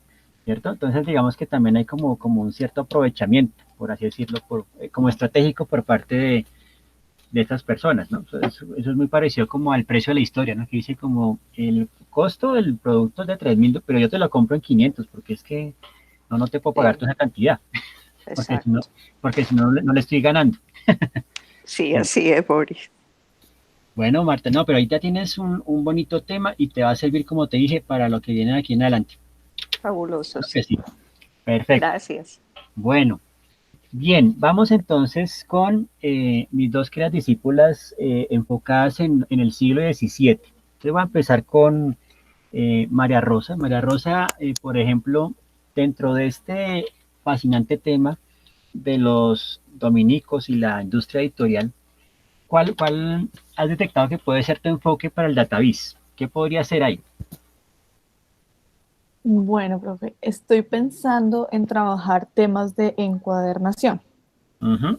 ya que, digamos, el objeto como tal que estamos analizando como objeto es el libro. Pero entonces, digamos que yo dividí las posibles variables en dos grupos, contexto y condiciones de producción. Lo que no he definido todavía es si quiero trabajar literal el contexto de los libros de la investigación o si voy a verlo en general. Y lo mismo no he definido si quiero trabajar el lugar como tal, que es Europa, o si Ujú. quiero verlo a nivel mundial. Pero Ujú. bueno, en contexto tengo fechas importantes, épocas, hechos históricos que han marcado. Dentro de esos hechos estaba pensando, por ejemplo, la creación del libro, porque digamos que antes de que existiera el libro como tal, pues no había una necesidad de encuadernación, e incluso en el momento en que se creó el libro, muchos de ellos no eran encuadernados, entonces también es interesante ver en qué momento surge esta idea de la encuadernación. Ujú. Y otro tema así con el contexto es los lugares, entonces en qué sitios se empezaron a desarrollar ciertos tipos de encuadernación, que es en lo que me voy a enfocar, los tipos de encuadernación. Y el tercero es el uso, temas o acceso. Entonces, digamos que los tipos de encuadernación variaban de acuerdo al tema del libro, de acuerdo a quién lo hacía y de acuerdo a la cantidad de personas que tenían acceso a ese libro. Digamos, hemos visto que hay encuadernaciones muy sofisticadas, con piedras preciosas, con un montón de cosas súper elegantes, Ujú. pero ese iba o para la corona o era muy, muy limitada la cantidad de personas que podían acceder a él. Mientras que, por ejemplo, los libros que nosotros tenemos eran de una encuadernación mucho más rústica, hecha en pergamino, y era la encuadernación típica de las órdenes religiosas. Entonces eso también nos habla un poco como de para quién va ese tipo de encuadernación. Y en las condiciones de producción tengo como tal que hay dos formas de saber los tipos de encuadernación. Una tiene que ver con el tipo de costura. Ujú. Entonces, se puede clasificar en copta, japonesa, francesa. Por el momento tengo claras esas tres, no sé si existan más. Y la otra es los materiales y acabados. Entonces, de acuerdo a los materiales que se usaban, los acabados que tenían, como lo que acabo de nombrar, existen gótica, rústica, gofrada, mudéjar, bizantina, barroca, bueno, etcétera. Que esto también pues se relaciona evidentemente con la época en la que se empezó a producir y con el material o la persona a la que iba dirigida, digamos, más bien con el tema o las personas que iban a relacionarse con eso. Digamos que eso es lo que he pensado como abordar. Bueno, no, pues me parece un enfoque muy interesante y pues ahí tienes, digamos, pues como estas dos líneas, ¿no? Digamos, pues como el tema del contexto y la producción, que eso me parece muy, muy bueno. Y de cierta manera, pues digamos, siempre, digamos, sobre todo en estos últimos tiempos, existe como ese espectro, ese fantasma de que el libro va a desaparecer, ¿no? Entonces, de cierta manera, digamos que cuando entró en vigencia el Kindle y otros tipos de lectores electrónicos, dijeron, no, el libro ya va a desaparecer, el libro ya murió, el libro ya no va a tener velas en este entierro y se va a desaparecer, pero sin embargo se siguen produciendo libros. Entonces, el tema es, por ejemplo, no sé qué tanto se puede hacer como la comparación de, digamos, actualmente un libro se puede tardar todo este tiempo en producción y cada facsimilar sale a un costo de venta de tanto, en promedio, que aquí son como 50.000 pesos, 60.000, eso es un costo alto, ¿cierto? Pero en producción el libro sale muy barato, o sea, si hablamos de producción, el libro sale como en 5.000 pesos. Pero todo lo que infla el costo, básicamente, pues todo lo que tienen que pagar, pues para que el libro hubiera podido ser posible, o sea, toda la cantidad, todo el equipo de gente que está detrás de esto. En la época, digamos, de los dominicos o de digamos, dentro de tu investigación, ya hay otros intereses, entonces uno dice, bueno, ¿cuántas personas intervenían en ese proceso? Pues obviamente eso se lleva a cabo como en unos talleres, ¿no? Muy específicos. Así es. Y digamos pues que esto no estaban pensando, digamos, en lo que pasa hoy, que es como, vamos a producir un libro para Dan Brown, El Código Da Vinci, que es un bestseller, que esos son millones de copias. No, aquí estamos hablando de algo muy pequeño para unos cuantos, ¿no? Para lo que llaman básicamente libros por encargo. Y entonces eso hace que de pronto podamos decir, al tiempo de hoy, un libro de esa época salía costando tanta plata, que uno dice, uy, siempre era costosísimo, ¿no? Ok. ¿Cierto? Porque uno dice, digamos, en comparación a lo que es hoy, un libro vale 60.000, pero este libro hecho por un dominico, ¿cierto? Salía costando más de 1.500.000 pesos, una vaina así, ¿cierto? Inclusive esto me recuerda mucho, no sé si has escuchado o nombrar a William Morris. ¿Sí lo recuerdas? Sí. William Morris, que fue de los que dijo, no, la litografía está acabando con la belleza del libro, yo voy a volver a hacer libros totalmente hechos artesanalmente. Claro, los medios eran muy costosos, pero sí, eran muy bellos, pero obviamente uno dice, no, pues para tener un libro y un atril decorativo, no, yo lo pensaría, ¿cierto?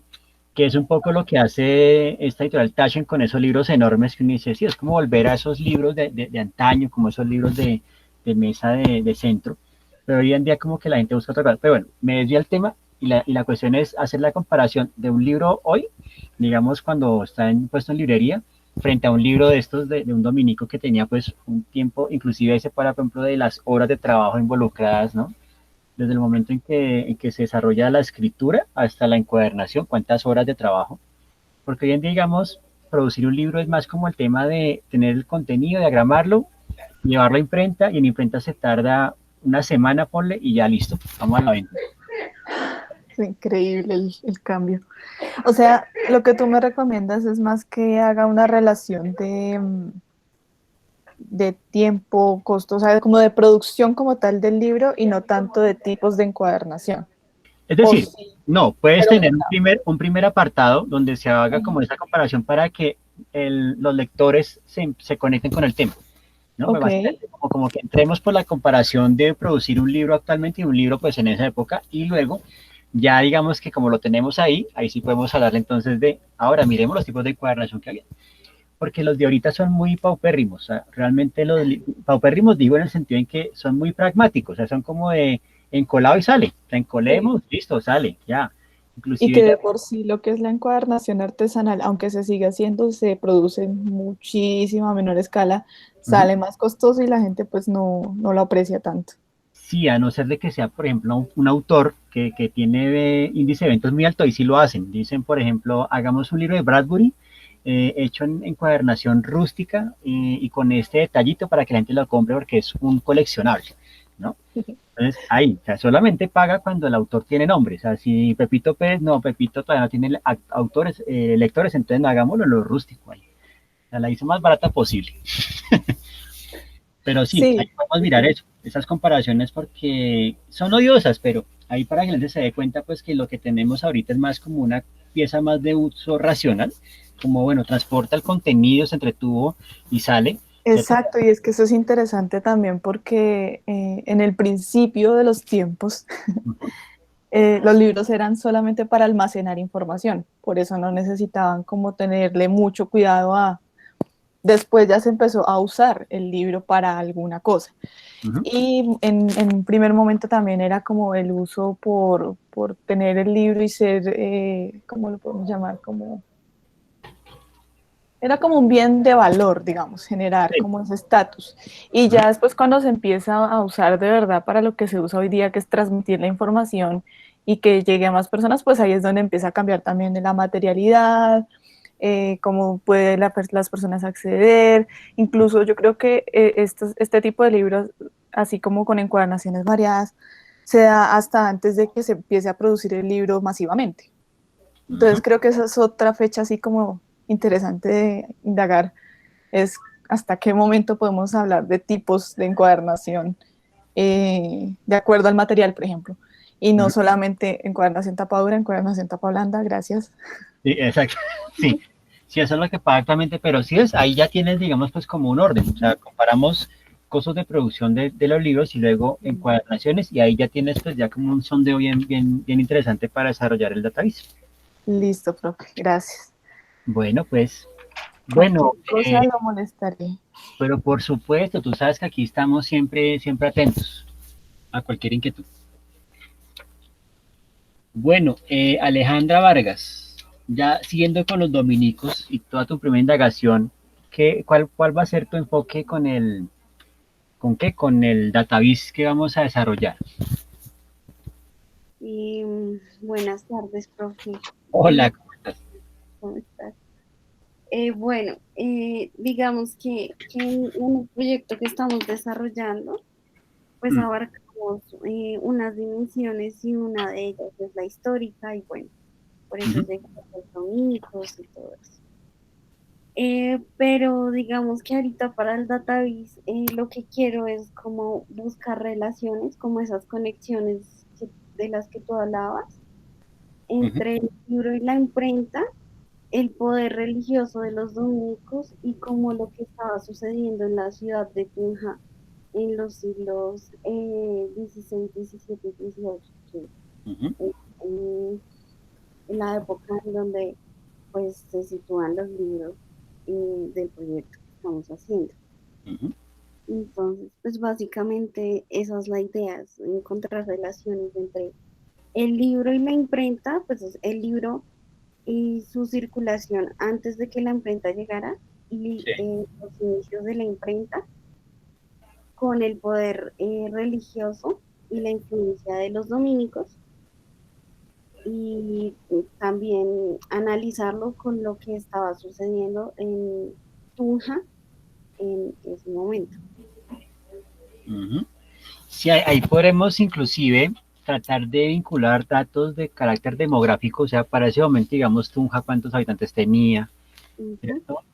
Por ejemplo, también uno empieza a ver, ¿no? Por ejemplo, podemos buscar otra, digamos, la cantidad de templos o catedrales erigidas, ¿no? Digamos, o conventos o monasterios relacionados con esta orden en Tunja, ¿cierto? Porque eso también da cuenta, pues, de cuánta influencia tiene, pues, sobre otras órdenes. Sí, incluso que estaba leyendo Ujú, y los dominicos fueron los primeros en fundar un convento en Tunja y fue la primera orden que llegó a la ciudad y fue la primera capilla ellos hicieron la primera capilla, todo. Entonces, digamos que en la ciudad tienen o en su momento tuvieron un poder muy grande. Ujú. O sea, podemos hablar más bien como de una esfera de influencia, ¿no? Que eso es, digamos, como lo particular que podamos tratar de mostrar en tu database, ¿no? La esfera de influencia que tiene esta orden en Tunja, pues en ese momento, ¿cierto? Y de cierta manera, pues digamos, habrá que ver, ¿no? Digamos, pues en ese reporte, cuánto tiempo duró esa esfera de influencia. O sea, digamos, podríamos marcar también como una temporalidad ahí, ¿no? Digamos, decir, bueno, ellos llegaron en tal fecha y más o menos en esta otra fecha empiezan pues como a perder terreno frente a otras influencias de otras órdenes. No sé, podría también como darse un poco de eso, ¿no? Digamos, como cuánto les dura, ¿no? Más o menos pues como este esplendor, por así decirlo, dentro del lugar, ¿no? Sí, muy interesante. Y ahí, ¿cómo podría como involucrar la relación con el libro y la imprenta?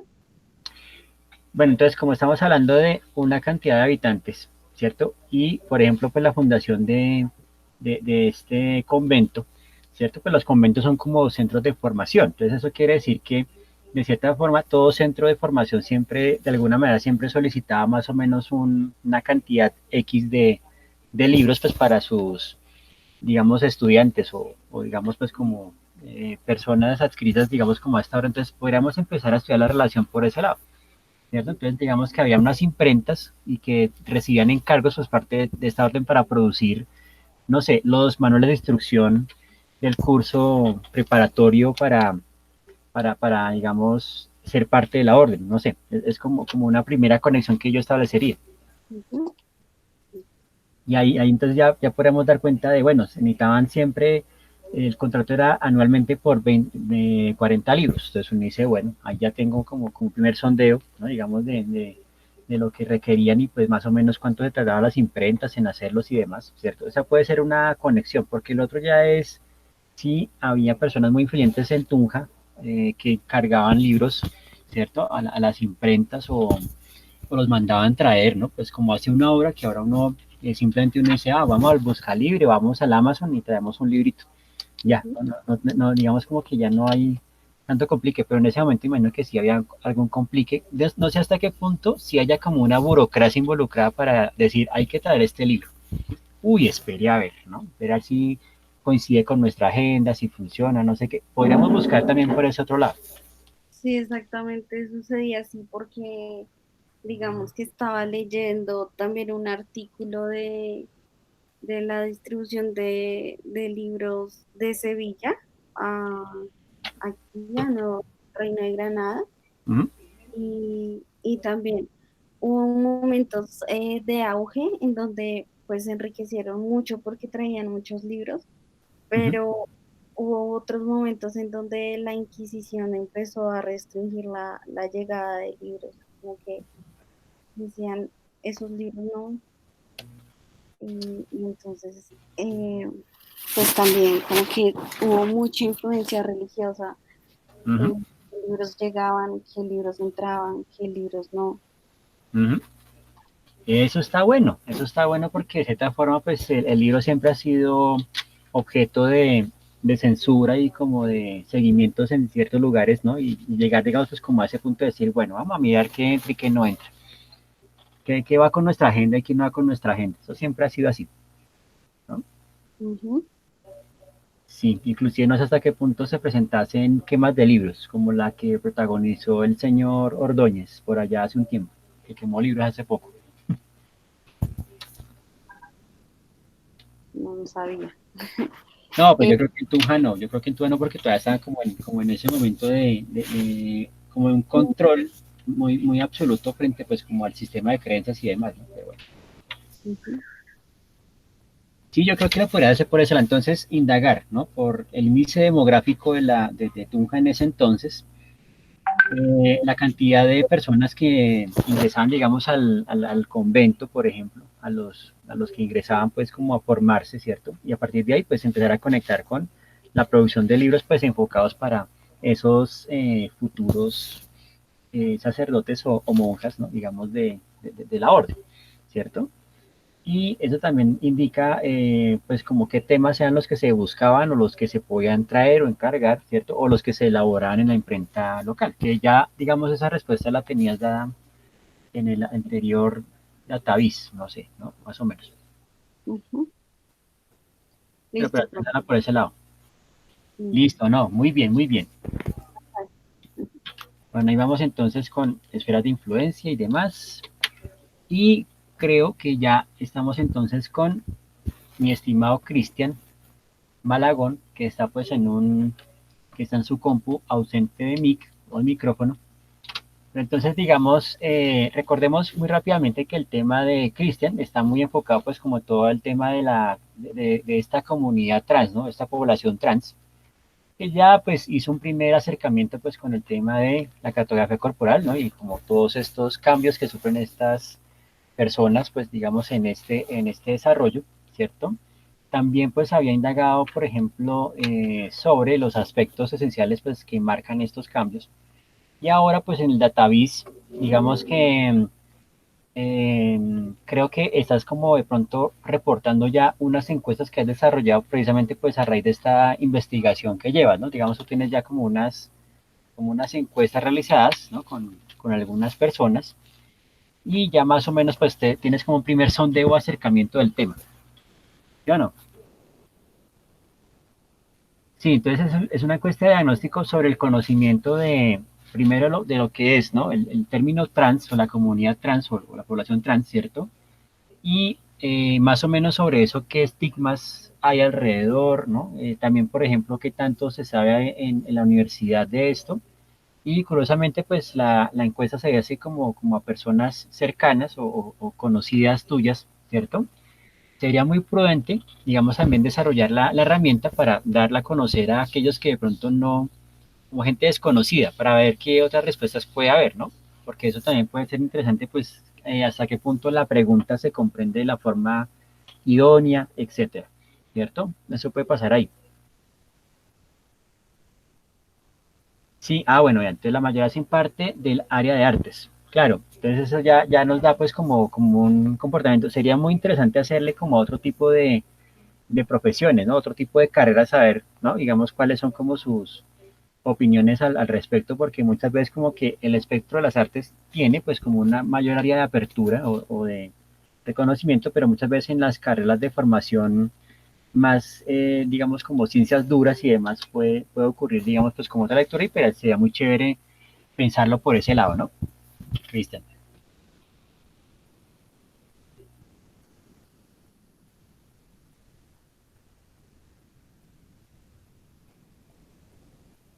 Bueno, aquí me dice él, ¿no? Que está planeando y de hecho, estamos ahí.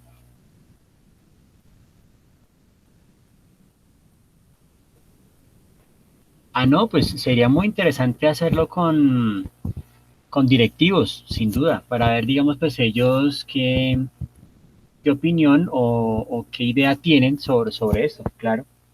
Claro, porque ellos también, sí, sí, sí, por lo que ellos también, digamos, hacen parte de la comunidad, ¿no? Digamos que siempre uno se enfoca en estudiantes, profesores, ¿no? Pero también digamos que los directivos pueden arrojarte otras luces sobre el tema, claro que sí.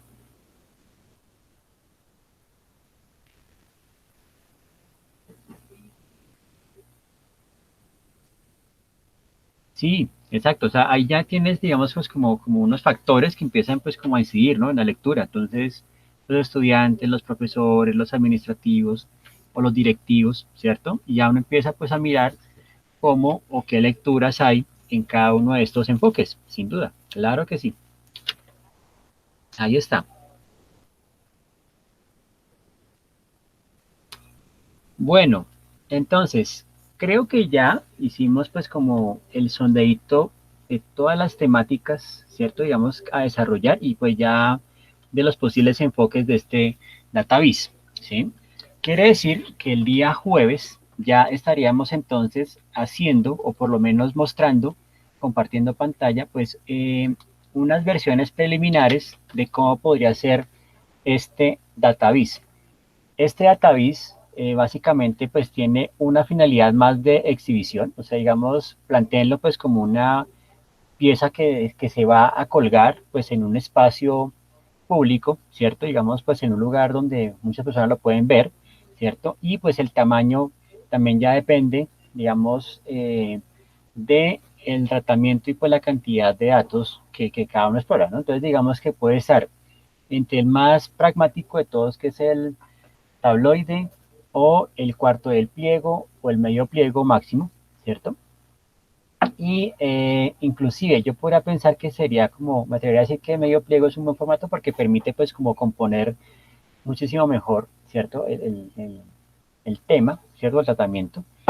Y sobre eso pues la idea es que piensen, ¿no? Digamos que la pieza pues debe tener, ¿no? Un encabezado, un titular, un párrafo de contexto, que básicamente nos va a ayudar pues como a determinar qué es lo que ustedes o cada uno quiere o cada una quiere presentar, ¿cierto? Digamos en el database, y arrancar con las variables que se exploran, y la idea es que este database tiene que al finalizar llegar como una conclusión, ¿cierto? La conclusión básicamente es, bueno, a través del database, ¿cierto? Nos dimos cuenta que hay una relación directa entre esta y esta variable, y eso hace que se incrementen los índices de tal cosa, ¿cierto? Entonces ahí ya miraremos cómo se hace esa conclusión. Pero entonces lo que quiero que hagamos para el día jueves básicamente será desarrollar, digamos, ya como algunas propuestas, ¿cierto? En relación al database, es decir, como ya acercamientos formales, ya digamos como bosquejos, ¿cierto? O prototipos, por así decirlo, muy en lo que llamaríamos wireframe o muy esquemático, muy en línea, ¿cierto? Donde ya van a decirme, bueno, aquí va a ser la ubicación, esas son como las imágenes para también determinar, por ejemplo, cómo se van a dar las gráficas, ¿no? Digamos, qué tipo de metáforas visuales vamos a utilizar, ¿cierto? Qué tipo de recursos formales vamos a emplear, ¿cierto? Para ya empezar, digamos, pues como a darle el tratamiento técnico. La idea es que el jueves también vamos a complementar pues con el tema de línea de tiempo, que inclusive pues se compagina mucho con database, porque fíjense que una de las variables que de pronto se comportan en algunos temas es el tiempo, que pueden ser horas o pueden ser años y demás. Entonces vamos a hablar un poco de línea de tiempo, una presentación pues muy corta, simplemente como para complementar. Pero entonces el jueves, digamos que lo que importará son como las propuestas desarrolladas con el database. Básicamente son como muy bosquejo, ¿no? muy de sketch. Ojalá, digamos, unas 3 propuestas, pues como para mirar, ¿no? Posibles, digamos, como alternativas o posibles enfoques que quieran darle, digamos, pues como al database, ¿no? Y eso pues también nos puede llevar a pensar, digamos, a nivel visual, ¿cierto? Cómo lo queremos presentar al final, digamos, si es como lo que de pronto hablábamos con el tema de los sistemas de iconos, como en el caso de Mara Rosa, si seguimos pues comportando como este valor, ¿cierto? Como artesanal hecho a mano, ¿sí? O si ya le hacemos pues como un tratamiento más modernizado, etcétera. Entonces, eso también lo miraremos el día jueves. Pero entonces, por lo pronto, la idea es que el encargo sería básicamente pues desarrollar como 3 propuestas muy en sketch, ¿no? De cómo quieren desarrollar el database. Como es una pieza de carácter, digamos, pues para un lugar público, pues yo pensaría que sea más de carácter vertical, ¿no? Que sea muy vertical para que inclusive les ayude pues como a organizar mejor como con qué ítem quieren arrancar, con qué ítem quieren finalizar, y establecer pues como les decía ese nivel de diálogo con el lector o la lectora de la pieza. ¿Listo?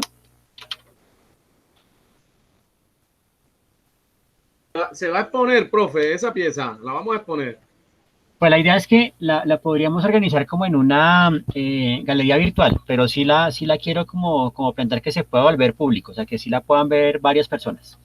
Por ahora virtualmente, pero digamos que en dado caso, o digamos, pensarla pues digamos si algún día se imprimen y se exponen, pero sí la vamos a exponer, claro. Vamos a hacerle escarnio público a la pieza. Bueno, entonces,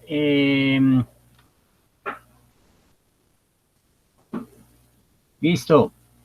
Entonces, eso es básicamente pues nuestro encargo para el día jueves. Entonces, las propuestas de DataVis, ¿cierto? Obviamente la idea es que cada propuesta pues explore como un camino formal diferente para determinar pues cuál puede ser la mejor opción, ¿cierto? Y ya entonces empezar ahí sí a desarrollarla en forma. Y complementamos entonces una parte de la sesión con el tema de línea de tiempo, que es otro de los enfoques también que está relacionado con el DataVis. Inclusive también les puede de pronto brindar algún componente que tal vez no hayan contemplado previamente. ¿Listos? Entonces, por lo pronto, no sé si tengan alguna inquietud adicional o si ha quedado, digamos, pues bastante bien determinado el enfoque que buscamos para el jueves.